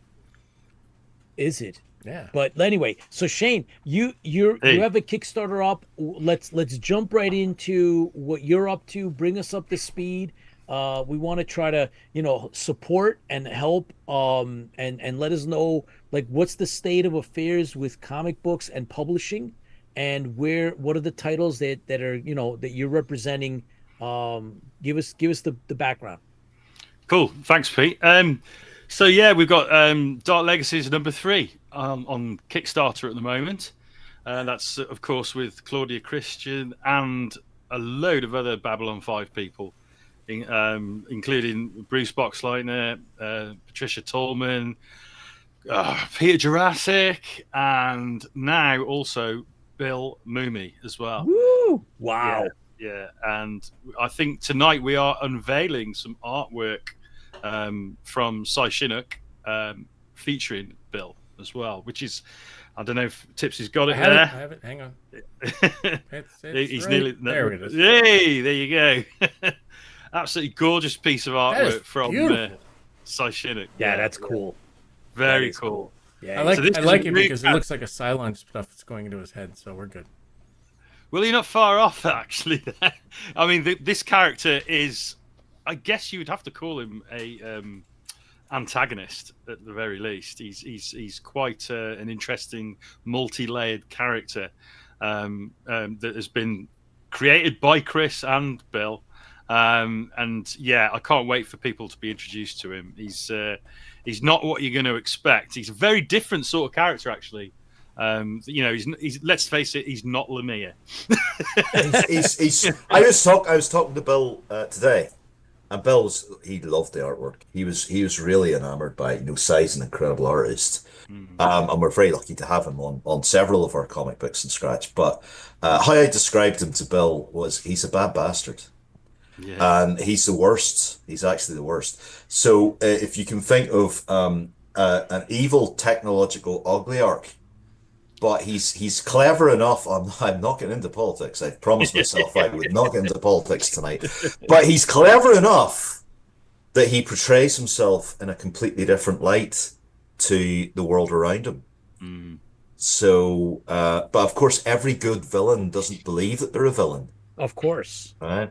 Yeah, So he's very multi-layered. You're going to catch, if you've been lucky enough to grab the Dark Legacies Compendium, which contains issues 1 and 2, you will get this beautiful piece of artwork, and you'll get a special short story that I've penned and that Bill has given the thumbs up to. So that's for people who backed our previous Dark Legacies Kickstarter. Now, every Kickstarter of Dark Legacies and Scratch, we always give you more.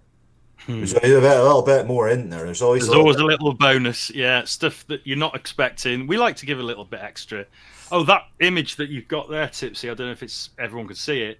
That's actually an example of one of the sketch covers that Glenn Fabry did. Wow. For issue 2. When he does a sketch cover, it's not just a sketch. It's coloured. It's pretty fully drawn. And it's an original piece of Glenn Fabry artwork, which is, pretty cool, to be honest. Oh, yeah. Wow. I mean, this is the guy who did all the covers for Preacher, did artwork in 2000 AD on Slain, did that iconic cover for Vengeance of Bane, which everybody knows from DC. Just an incredible artist, really. That was the one where Batman's back was broken, wasn't it? It was the one that basically showed Batman getting his back broken on the cover. Well, it was the prelude to it. Was it the prelude to it? Yeah, right. Yeah. I do actually own a copy of that. I won't dig it out, but yeah, it's basically the first appearance of Bane, so it's quite wow, that's collectible book. And Glenn did the cover for that. I can't off the top of my head remember who drew the interiors, but I think it was written by Chuck Dixon. Iconic stuff, and all throughout comics history, Glenn's been there doing amazing work, and we're just really, really lucky to have him. So he was the interior artist on issue 2, and he's also done a cover for issue 3 as well as the interiors. So we're just really lucky to have him. Really, there we go. That's the cover you've got there, Tipsy, to issue 3, which we are now. Yes, you're not doing bad. You've had some beer, so I'll let you off. Well, every time we mention Glenn, I'm legally and almost contractually obliged to tell you in Glenn's voice, let everybody know I invented the headshot in comics. I did, and he did. He actually invented the headshot in comics. My experience with Glenn Fabry's artwork was actually on a video game cover.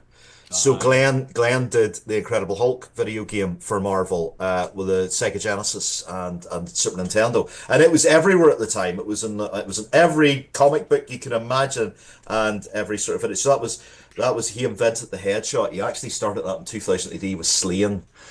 We had Pat Mills on a couple of weeks ago. He wrote Slaying, and that was Glenn's quite famous in the UK for that. Now that kind of segues us into video game stuff as well. Nice. So Glenn Fabry is doing the artwork for the Stokerverse's first video game called Dracula Return, or sorry, Dracula Dark Reign, which is I have to get it right. Yeah. It is based around the comic book. Shane actually designed the logo for the video That's game. cool. So that is, you can see it's a sort of a tie-in with Dracula, The Return, the comic book, the same logo. Now there is a demo for everybody that they can play. That's there. We'll stick a link in the video, Cool. so that you can go and play it. And this will give you a little taste of level 1 and a little taste of level 2. So level 1 is Jonathan Harker escaping the castle, and level 2 goes into the Somme in World War One. So it's a sequel to the comics and to Dracula.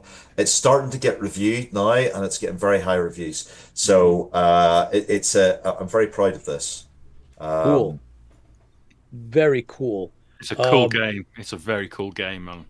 We Now, have, just real quick, if I download that, what can I play it on? Your PC. There you go. Your PC. So if you've got an Xbox controller or you just want to use the keyboard, you can do that. You also, if you want to go down the emulator route for Game Boy, it's basically using Game Boy Advance code. You can download a Game Boy Advance emulator and you can play it that way too. It will be available as a cartridge for the Chromatic, cool. which is a new handheld device that's coming out. And to segue back to Dark Legacies, we do have. I can actually send you, Pete, the trailer for the Dark Legacies video game. I don't think this has been shown before. I should have sent this to you earlier, and it's by Send this. it over. It's. I'll send it to you, Tipsy. I'll All right, send it yep, to you I can on actually pull it Facebook. up here. We can play it. This is by the seat of the pants stuff here, but it's by the same company that's doing the Stokerverse video game. excellent. So give me a wee second. All right. By the way, we have Commander Kane, Paul Rudder. I'm live from Vegas tonight. Thank you for tuning in, Paul. You're on vacation, hanging out with some of the other colonial warriors, and you're here with us. Thank you for joining. Erica with a K, thanks for tuning in. Appreciate it. Great to see all you guys out there.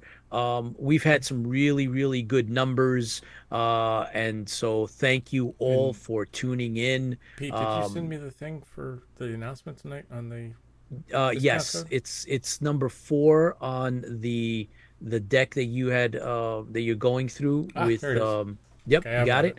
So we have a special announcement as well. Drum roll, please. Yes. So, gentlemen, if you would be so kind, we want to take a second and let everybody know that Factory Entertainment was our special guest last week on our last show, and they offered us and gave us a 10% exclusive discount. So anybody that is going to be purchasing from them, if Anything you from them, use not just the, yeah, the anything. blaster. Anything. Yep. IFB 10, right? In caps. IFB 10 will give you 10% off any item you purchase at Factory Entertainment. So that's really, really cool. So We had show your support by buying Yep. the Battlestar stuff if you can. If Yeah, not, there's or- other things you can yeah, buy anything from you there. want. But it's important that we support show- them because they're trying Yep. to support the fandom. And we had I can't remember his great name. show. We had a great show last week. Great and, show. and talked to the Oh, one of the yeah. creative directors, and it's fun to have a fan on that's reaching out Oh, and yeah. grabbing And- these things. And remember, he's got a lot of other Battlestar Yes, stuff that he's a going to lot do. of other Battlestar stuff. He'll be back on. We're going to be working with him, hopefully, to see some of the mediocre model. I don't know, Kelvin, did you see some of the cool things that he's Bring it on, man. Oh yeah, I did. As a matter of fact, I was going to get that Battlestar Galactica lunchbox. Yes. Oh, I yeah. I mean, it's just like, do I need Yeah. a lunchbox? No. No. Yes. Wouldn't that be awesome to take to work? I mean, come Yeah, on. yeah, You go to yeah. work and Exactly. bring a lunchbox in and sit it down at the lunch table and open it up and bring out the thermos and Right. You're trying to get me beat up at work, right? Oh, that's kidding me? good. They'll be like, "Oh my god, that's so amazing." Yeah, Tell they're us gonna be more. one. Somebody's gonna want to buy it from you. Yep. But hey, we get 10% Yeah, off. no. So Yes, that's 10% really off. Yes, cool. and the Yeah. prices were reasonable too. Yeah. So It's not like it was outrageous. So there you go, guys. Exclusive. Now for tonight, in terms of Shane and Doc McAuley, you're going to share a couple of other exclusives Well, with us as well. yeah. I've just sent Tipsy if you go to Facebook, you'll get the teaser trailer for Got it. Working on the it. All right, video cool. game.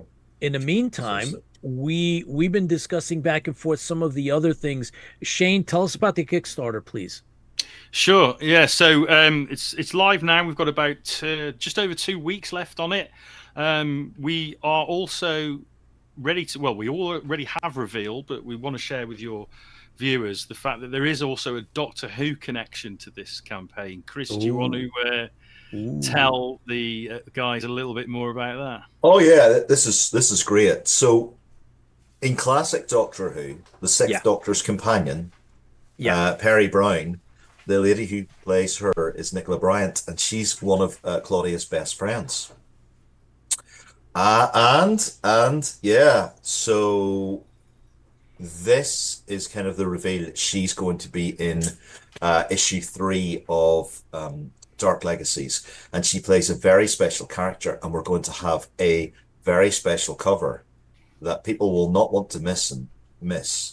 And also a chap called Nev Fountain, and Nev's a producer of the BBC. He's done a lot of work with Doctor Who. He's been a Doctor Who writer. He's Nicola's partner, and he's joining as well. And there might be a few very special friends of his joining in an artwork sense, and I'm not allowed to say anything more, but everybody will recognize them when they see them. So we have even more reveals to come. So you've got to go to the Dark Legacies Facebook page Okay. to get more stuff. So we bring more things to fans. For example, we ran a competition to try and guess who the good Doctor Who person was that we were bringing on board. For those people that won the competition, I wrote a very special story and had them starring alongside Claudia in a text-based Dark Legacy short story. Whoa, So that's cool. All sorts of things we do. We'll bring you into the universe. You'll be able to have, those kind of stories, be able to print them off, put them up, frame them, put them up on your mantelpiece and say, hey, I was part of the Dark Legacies universe. But we're running all these kind of competitions throughout the next 2 weeks. But if we can get to target as quickly as possible, we will be able to bring you even more things. And this is what we want to be able to do. So we're very close to it. We're very close to target. Okay. And here we go. So I'll let Shane run through all the extras. Yeah, there's quite a lot with this campaign. I can't see the screen at the moment, but I could probably do it from memory. So you've got the obviously the digital version. There are 3 variant covers that are going to be on offer initially. There's the main cover there from Glenn, some shots of the artwork. You can also catch up on the back issues. If you've not bought Dark Legacies before, you can get the first 3 issues with this campaign. One of the other artists involved is Anna Morozova. Now, Anna is a real big up-and-coming artist in the world of comics. She's got a beautiful style of artwork, and that cover is going to be revealed very soon. But tonight, we will be revealing another cover. We're going to be revealing the Hal Larron cover, which as yet has not been seen by, the only people who've seen it is myself, Chris, and Hal and Claudia. So that's an exclusive for you guys tonight. Excellent. You're going to be the first guys to see that cover. Really excited to introduce that to people. Is this it? There you go. There you go, Papa Bum. That's actually not it. No, I sent another one. Oh, that was there was a work in progress. That was a work in progress, which somehow got in your hands. I don't know how. It's very close to it. It's very close to it. It's very close. You're getting to see a work in progress. So you'll get to see if you come to the Dark Legacies Facebook page. You will see the actual one, but this is actually, I think this was like version 2 or something. But it is very close to it. She's not smiling as much in the final version. Serious. Claudia told me she's not a big fan of getting shot at with lasers. That sort of like happiness isn't really there when she gets shot at with lasers, But you will get to see the actual cover probably tomorrow. When it's uploaded. I might even upload it tonight if I can stay awake. Okay. It's pretty late here. It's like 2:45 in the morning. But wow. But I'll still probably upload it before I go to sleep. So you heard it first, folks. Go now and get yourself connected with the Dark Legacies official Facebook page. Check it out, and the Facebook page, we will be doing some exclusive stuff that you won't get anywhere else. So it's definitely worth coming along and joining the page. Obviously, as I said before as well, Glenn Fabry is doing sketch covers. So if you want some original Glenn Fabry art on a cover, hand drawn, there are only 5 though, because obviously it's hand drawn. He puts a lot of work into it, so it's limited to the first 5 backers. I think one or two might have gone already, because the campaign has been running for a little while now, nearly not far off a week actually. It's roughly about 5 or 6 days, right? But there's a very special, I don't know if it's gone yet, a very special pledge where you can actually, is there one left where you can actually be, or there's one left, right? You got to go quick, because you can actually be in the comic alongside. Oh boy. Alongside Claudia and the cast of Dark Legacy / Babylon 5. Wow. So if you want to do, if you're the ultimate sci-fi fan, and most people here are, you're going to want to get in there, because that's bragging rights for the rest of your life, right there. Definitely. Something to tell your grandkids about that one. Yeah. Now every person who pledges, they get their name in the comic as a producer of the comic, because we could not produce this comic without you guys. Yeah. The comic books industry now is very reliant on Kickstarter because just of how things are going. And we really appreciate everybody who pledges and brings this vision to life.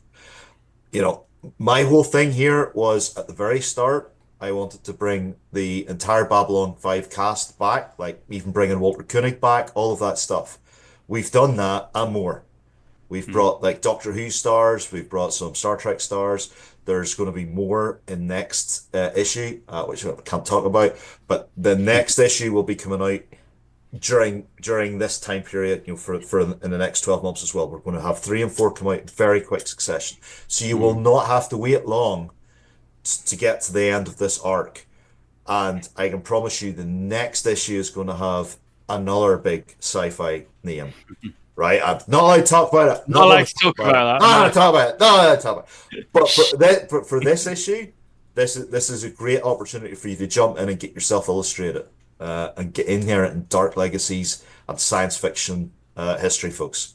So, I think it's $322, and you could be a part of history. That's pretty cool. That's cool. Yeah. Essentially, it's and we'll get you in there, and you get everything with that as well. When you pledge to be in the book, you also get all the stuff. So you get the prints, you get because there's some limited edition prints, and you also get all the different versions of the book as well, all the different covers. So it's a really nice package, actually. It really is. Chris Marshall says awesome. Nice one. Well, it's a win. I think it's a win-win for everybody. And like one of the things I like when I work with Shane, I know he gives everybody good value. He does the best. And Shane's a fan as well. Like Shane's a big fan of Dracula. He's a fan of Dark Legacies. And like, I don't know if you've got it ready, Tipsy. Maybe show the video game. If you've got that video. The actual video game? Well, we'll show the video of the Dark Legacies video game. If you've Tipsy's got too that busy enjoying his beer, aren't you, Tipsy? Yeah. I don't know if I have that one. I was gonna say, hey, do you have like a budget level where you can get in there? Like, if I send you like $10, you can put like my initials like by the spine somewhere. You listen, lad. I'm looking at that gear behind you, and I'm saying, sell some of that, and then we'll get you in the comic. Let me tell you something.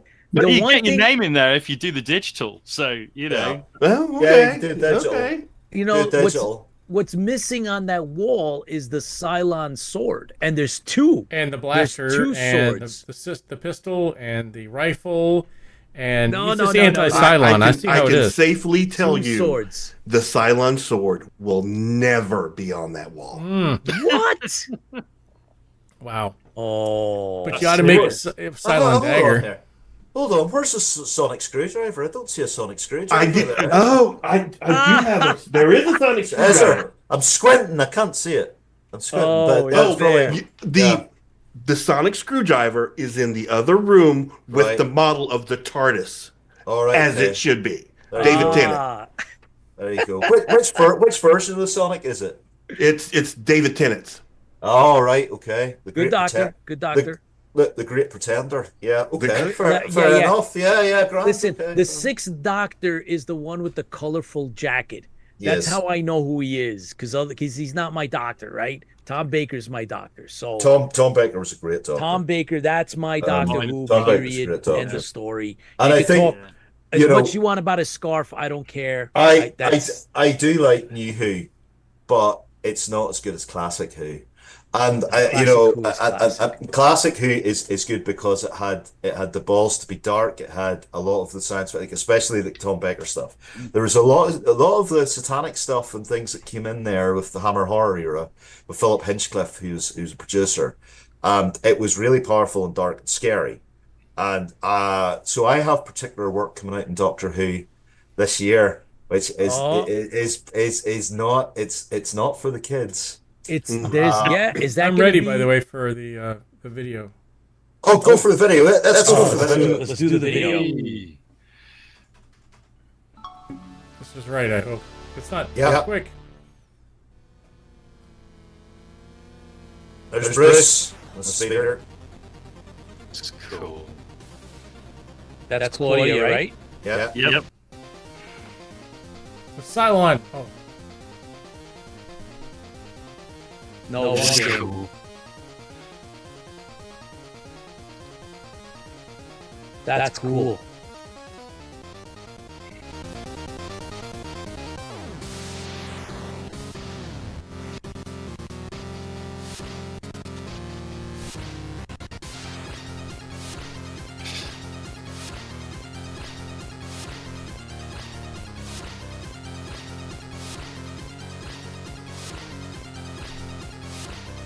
Doc, this is a 2D game, right? Is that what Yep. that's? This is cool.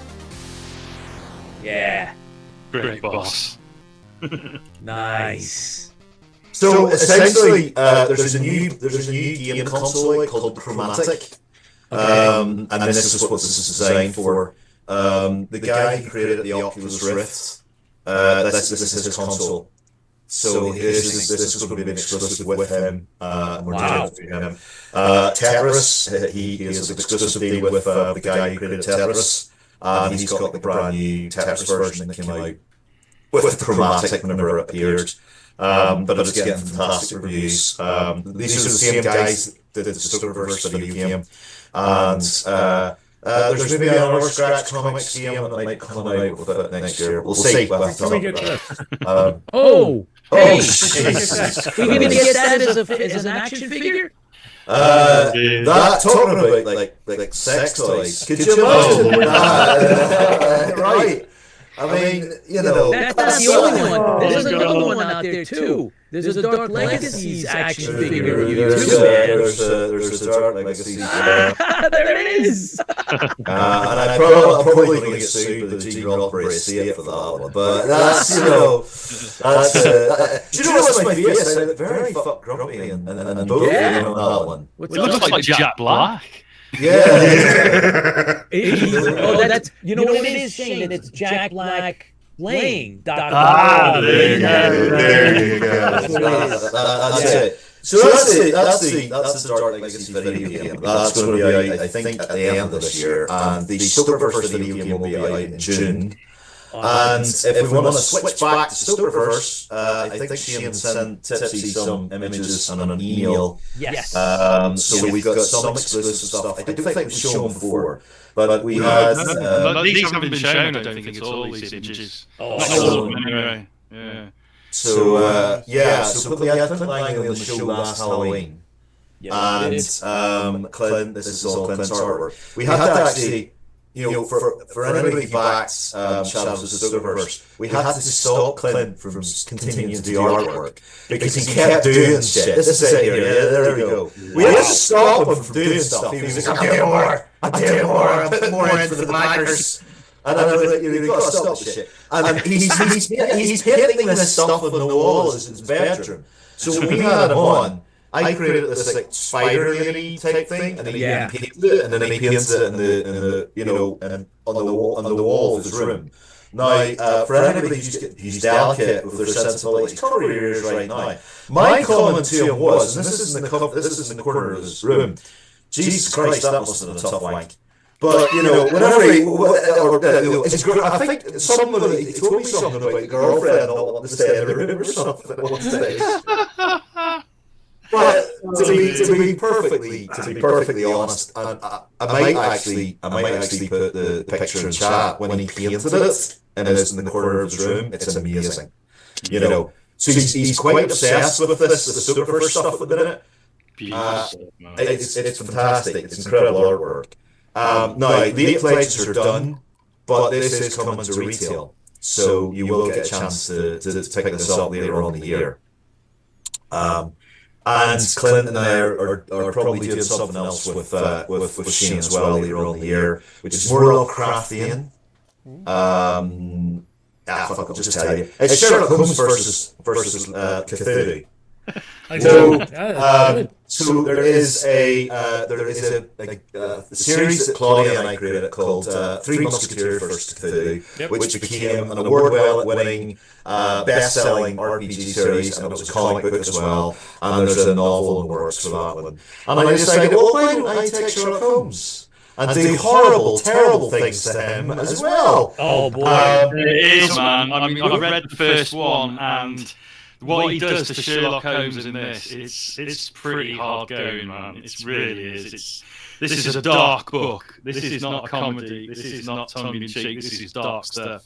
And Clint is the perfect artist for it. I can't wait to see what he does for it. It's probably hard. We're getting some feedback that there's some echo going on out there. I forgot to turn the audio off after the video. Sorry. Okay. My apologies. Thank you. Appreciate it. Yeah, it's a Centurion echo. That's right, Commander Kane. All right. Not an echo. I hope that Commander Kane's enjoying himself in Vegas, and I hope he wins lots of money. Yes, if that's what we don't know that he is one of that he participates or partakes of the Carillon Pyramid, whatever. Yeah. If he does, well, I hope he wins money, and I hope there's lots of dancing girls. Yep. Paul, I like to say for Paul, Paul, I hope there's stay upright. Girls. Yeah. The Tucana. Stay upright, Paul. I've already seen you in the other position. Yes. Stay upright, buddy. Stay hydrated. Stay hydrated. Stay upright, even in the presence of dancing girls. Stay hydrated, my friend. All right. Yes. Are we still getting the echo? I hope no, not. we shouldn't. Okay. I think should be a bit off, of a delay. All right. So I think we've a couple more things, and I think mostly some of them are Doctor Who related. So do I have those? Hopefully. Hang on. Keep talking. I'll find them. I gotta say the artwork is beautiful. I just can't do the horror stuff. I tried to watch the Halloween episode. I had to tap out. I couldn't do it. Just like, not for Kelvin. Sorry, I'm going. Do you know something? I'm not really a dark person at all. I'm quite quite a light-hearted, sort of jovial type person, right? But you know, I seem to be able to write horror. It's that sort of dichotomy. And I write kids' books now. Like, so this year I've forayed into kids' books, and there's 4 or 5 kids' books that are coming out this year. There's a Choose Your Own Adventure kids' book called The Alien Crash, the Crash Landed Alien at the Backyard Barbecue. It's something like that, right? And it's a fun kids' book. I'm trying to get kids into reading again and exploring and gamification. So like I'm not a dark person at all. But when I start writing horror, You write horror. I write horror. You know, I got a great compliment from Clive Barker, and he said to me when I was interviewing him, he was looking at my stuff, and he said, "You're where I was when I wrote Books of Blood, and you've got to stay there. Don't ever move away from that. That's exactly where you need to be." And my horror is like it's a mixture of body horror and theological horror. I mean, I love Lovecraft because Lovecraft postulates that there are beings out there, deities that are completely they have no compassion whatsoever. I would term them as Nietzschean deities. That there is nothing there that has any compassion or empathy or whatever. And most of us, you know, who are theists or you know even agnostic, we hope that there are life forms out there that are greater than ourselves that have a greater degree of empathy and intelligence. Well, not in Lovecraftian terms. So I love that negation of where we have a comfort zone theologically, and that's completely broken down. And all there is, like Event Horizon does it very well. In one of my short stories, I write that we actually live in a really nice universe, which is a bubble universe, and everything next to us is hell. And this is why there are beings like demons and entities that are trying to bleed into this universe because we're the good universe. We're free from pain and suffering and torture, whereas every other universe beside us is full of it. So this is why that's kind of the horror that I'm looking at with like Sherlock Holmes versus Cthulhu or Three Musketeers versus Cthulhu. And people love to play in those universes. They love because people like to be scared. And I think Doc, yeah. Speaking of the dark side of things, Yes. You've penned an audio drama, and it's called Shadows of the Desert. Yes. It's a backstory to one of the main characters of the Tower Protocol series. And for those that are not familiar, check our social media, and we will be releasing the audio soon. It's a good one. It's a really good audio drama. It's on the supernatural horror side. I think it touches upon a lot of what you were saying. Well, you created a great universe, Pete. You created this universe in the 90s. And it was, you know, very much influenced by like the X-Files and conspiracy and all of that sort of stuff, right? Yes. And now you moved it into the military sci-fi as well. I mean, there's the cover of it. I love the cover of that. But yeah, I've kind of started running with this a lot more. So I'm taking this into we've got a couple of audios penned actually. Yes. You know, this kind of moves into this is the first Iraq War, and something gets discovered during the first Iraq War and leads to the creation of Tower Protocol. And this is all it is a backstory to someone we know as Colonel White, and at this stage he's a captain, and it's really good. It's really good. So stay tuned for that, guys. And Jeff does it. Jeff Kirkland. I love Jeff Kirkland's voice because it's like, you know, whenever we sat with Jeff and I said, think the Punisher, he went, I could do the Punisher. I get yes. So what we said to him at first, we did the Punisher was almost an afterthought that played into it, but we I thought Batman. It's that Batman. thing. Remember that? And stuff. So, he put it together. I'm Jeff Kirkland. Yeah. Fuck you up. It's you know, and we had a lot of fun with it. And absolutely. I've really enjoyed it. And that's the second one I've written. I've actually written the second and third one today. And the third one stars Tiny Bean. and Oh, she's going to love this one. oh, But great. yeah, the second one is fun, and it delves a bit more into the cult that's within Tar Protocol. So we've got a whole lot of stuff planned for Tar Protocol. I We've did got, find. Oh, go ahead. Sorry. Yep. we're hoping to get like a novel series out where Yes. we're going to get the audios out, and maybe a comic book. You never know, there might be a comic You book never know. coming. Hint, You never hint, know. hint, hint. And as You a matter know, of fact, To make a Mediocre. cool comic, Poke, you make a poke, very poke. cool comic. That's right. That's right. And Mediocre Modeler was our prop master, prop maker for both the Stranded Warrior and on the Brilliant. Tower Protocol Resurrection. Yeah. So, yep. Send me we some, were- some some designs. Let's see what we can do. Yeah, you did some cool stuff. So yeah, stay tuned for that. I And did find before this. oh, I'm sorry. you got but, excellent. There Okay, we because go. then we got one last thing to Save talk round. about. Hang on. Here we go.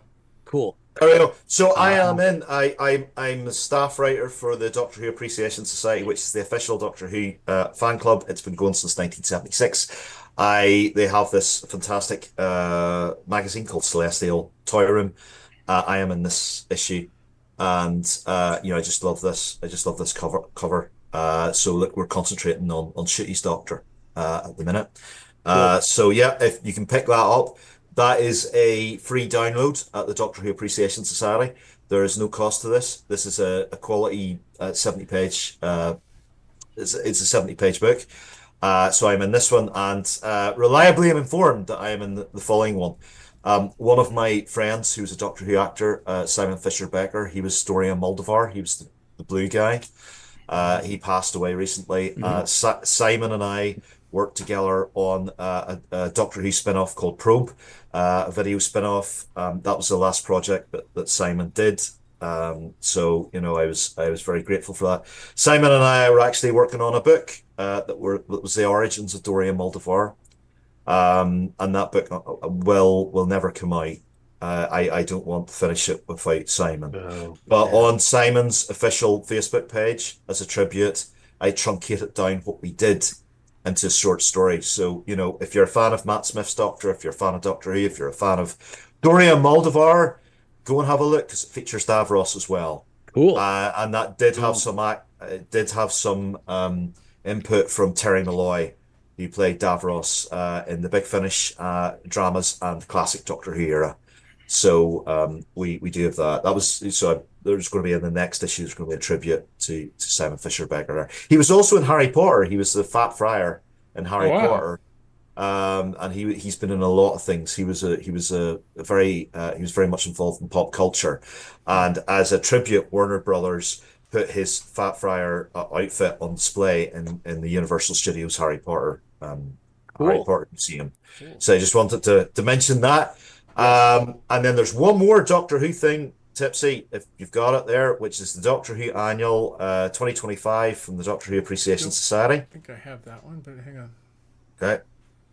Is it on Might be the in- Doctor Who Appreciation Society? Yeah, you'll see it on the front. You'll see it on the front on the website.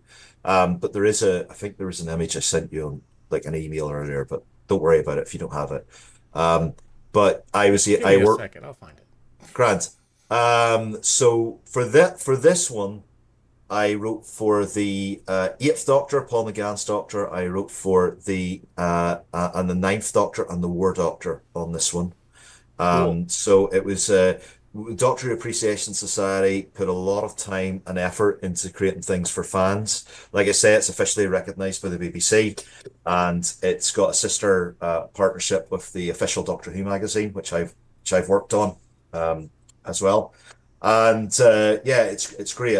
Pete has one of the annuals. Yes, I the do. The Fourth Doctor annual. Yep. So it's free. They're free to download. Their PDFs are free to download, but you can pay a small fee, and you will have a softback or a hardback version of these annuals. So I've great joy in writing for these things. But I do have a Doctor Who. There we go. That one? Yes, it's a beautiful piece of work, that. And there's so many talented people who have worked on this. So many talented artists and writers. I'm also working with a 2000 AD and Doctor Who artist who is generally known as Smuzz, Smuzz, and I'm working with him on a Doctor Who comic at the minute. And I have got a Dalek book coming out this Nice. year, and the official sequel to Resurrection of the Daleks, which was a Seventh Doctor story. It's coming out in comic book form, and I've written that with Sophie Aldred, who was Ace, the Seventh Doctor's companion. So it's a continuation of that story, 20 years later, and an older Ace, a more bitter Ace.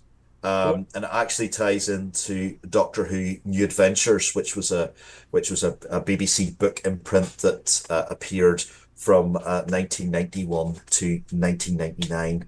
So there is the whistle stops tour of some of the Doctor Who things I'm doing at the minute. Excellent. Outstanding as usual. By the way, Doc, you mentioned on other visits to IFB, you've mentioned John Peel, and Yes, one of my he's going great to be mentors. at Trek Long Island. I know. So I know that John Go and see One him. is going out. I might be able to get out there myself. We've done that show before. They've been kind enough to extend media passes for us, and so we may try to catch a couple of Well, words here's with John here, Peel. here's the deal. If I'm not banned from travel to the US for whatever reason that I can't mention right now, I'm wanting to go to New York to see you guys, Yes. to see John and to see Denise. So we had Denise on at Halloween time. She was a Buffy writer, but she also co-wrote a strip for Dracula Return issue 1. Cool. And she was a Star Trek writer as well with her late Oh, husband, that's right. Yeah. Scott Cienson.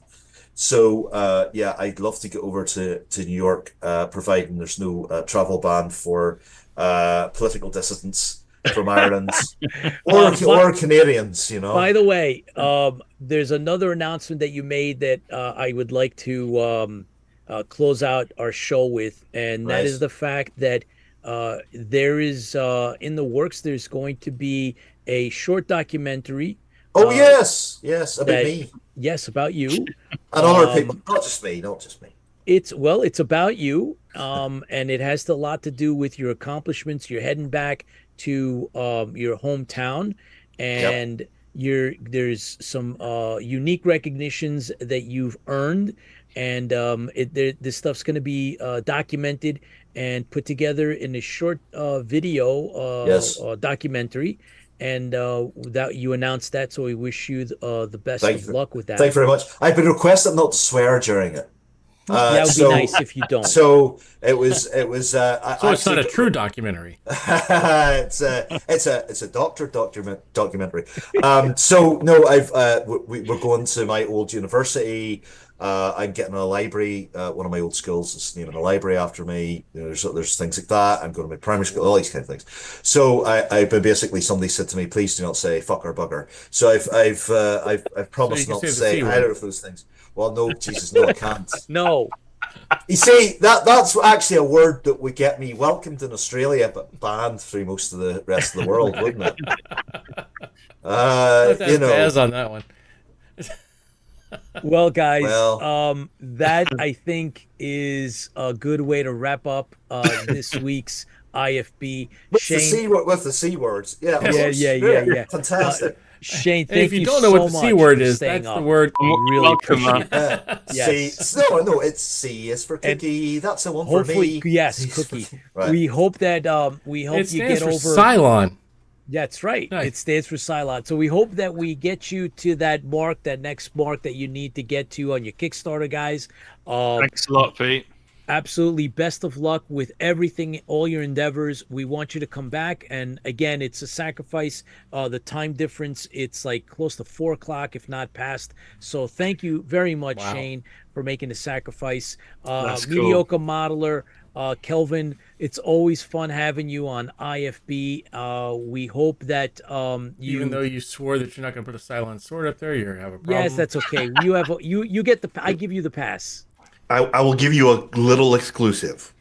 Oh, You have been asking for a what's that? The magic mirror. Yes. Yes. I have a design for a magic mirror that I'm actively working on. Yay! You will be happy. Excellent.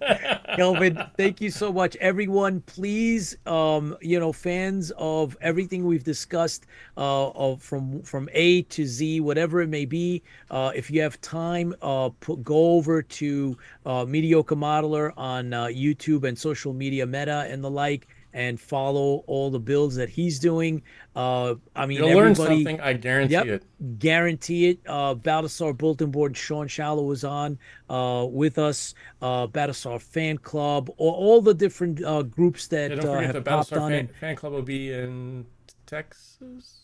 Yes, at Comic Palooza, celebrating, yep. I believe, their 25th anniversary. Yep. Thank you for tuning in and representing all of you guys. We really, really love all of you and our IFB community. Doc McAuley, continued successes. Shane, keep doing what you're doing. It's just going to get better. Yep. And keep us posted. We look forward to hearing from you. And Tipsy. Well, actually, let's give Kelvin second to last words. Sounds good. Well, hey, I really had fun doing this tonight. There's something special about coming together with a group of people and discussing the things that you love and being able to tell them you're a complete idiot. Dorks. Dorks. Yes, that's right. We are. Nerds. fully embracing. Yes. All right, Tipsy, final word. Final words are thank you for coming. Thank you for tuning in. We will be back next Thursday. We have some more things lined up. We do have Jack Stauffer is coming in next month. So we'll actually have him on the show for just his... Okay, what's this, Pete? Don't worry about it. It's a blurry thingy, my bobber. Well, I can take care of that, Pete. Here you go. Here we go. You can take care of that right now. So there we go. So thank you very much for being on the show. We really appreciate everybody that's tuning in. And that's good down here. There we go. Yeah. Anyways, there's a little bit of wee coming out. But oh God. but thank you for coming on the show. We're here every Thursday. Please follow us on Facebook and now YouTube. Mainly because Facebook is removing our live videos for some reason, so they're trying to save space or whatever else. So all of our regular shows will be on YouTube, and so don't forget that. Pete's going to post some older ones, I think, on YouTube as well. We have some really great old shows in regards to the books. We went through actually chapter by chapter through some of the books and things like that. So please follow us. Check the checkbox. We don't make any money on this thing. That's not our job. That's not our primary objective here. This is a fan channel. Pete's basically telling you that remember, toys don't believe. Toys. Okay, Pete. There you go, Pete. That's right. Yeah. That's right. Pete is basically trying to tell us that toys of all kinds don't belong in boxes. They're meant to be played with. That's right. Play with your toys. That's right. Or all kind of toys. Thank you, Mediocre Modeler. You are amazing. Because you have done all sorts of things for fandom and for us. Really good, yeah. But once again, we will be back next week. And until then, have a great time. Go out and talk to some people who don't know anything about your fandom. They may look at you weird, but that's okay. You might win over some people because that's the important thing, is just to share your fandom and enjoy everything. And until then, here's to you, the people behind the cameras and behind the cameras, because fans feel the fleet. Fans feel the fleet. Take care, everyone.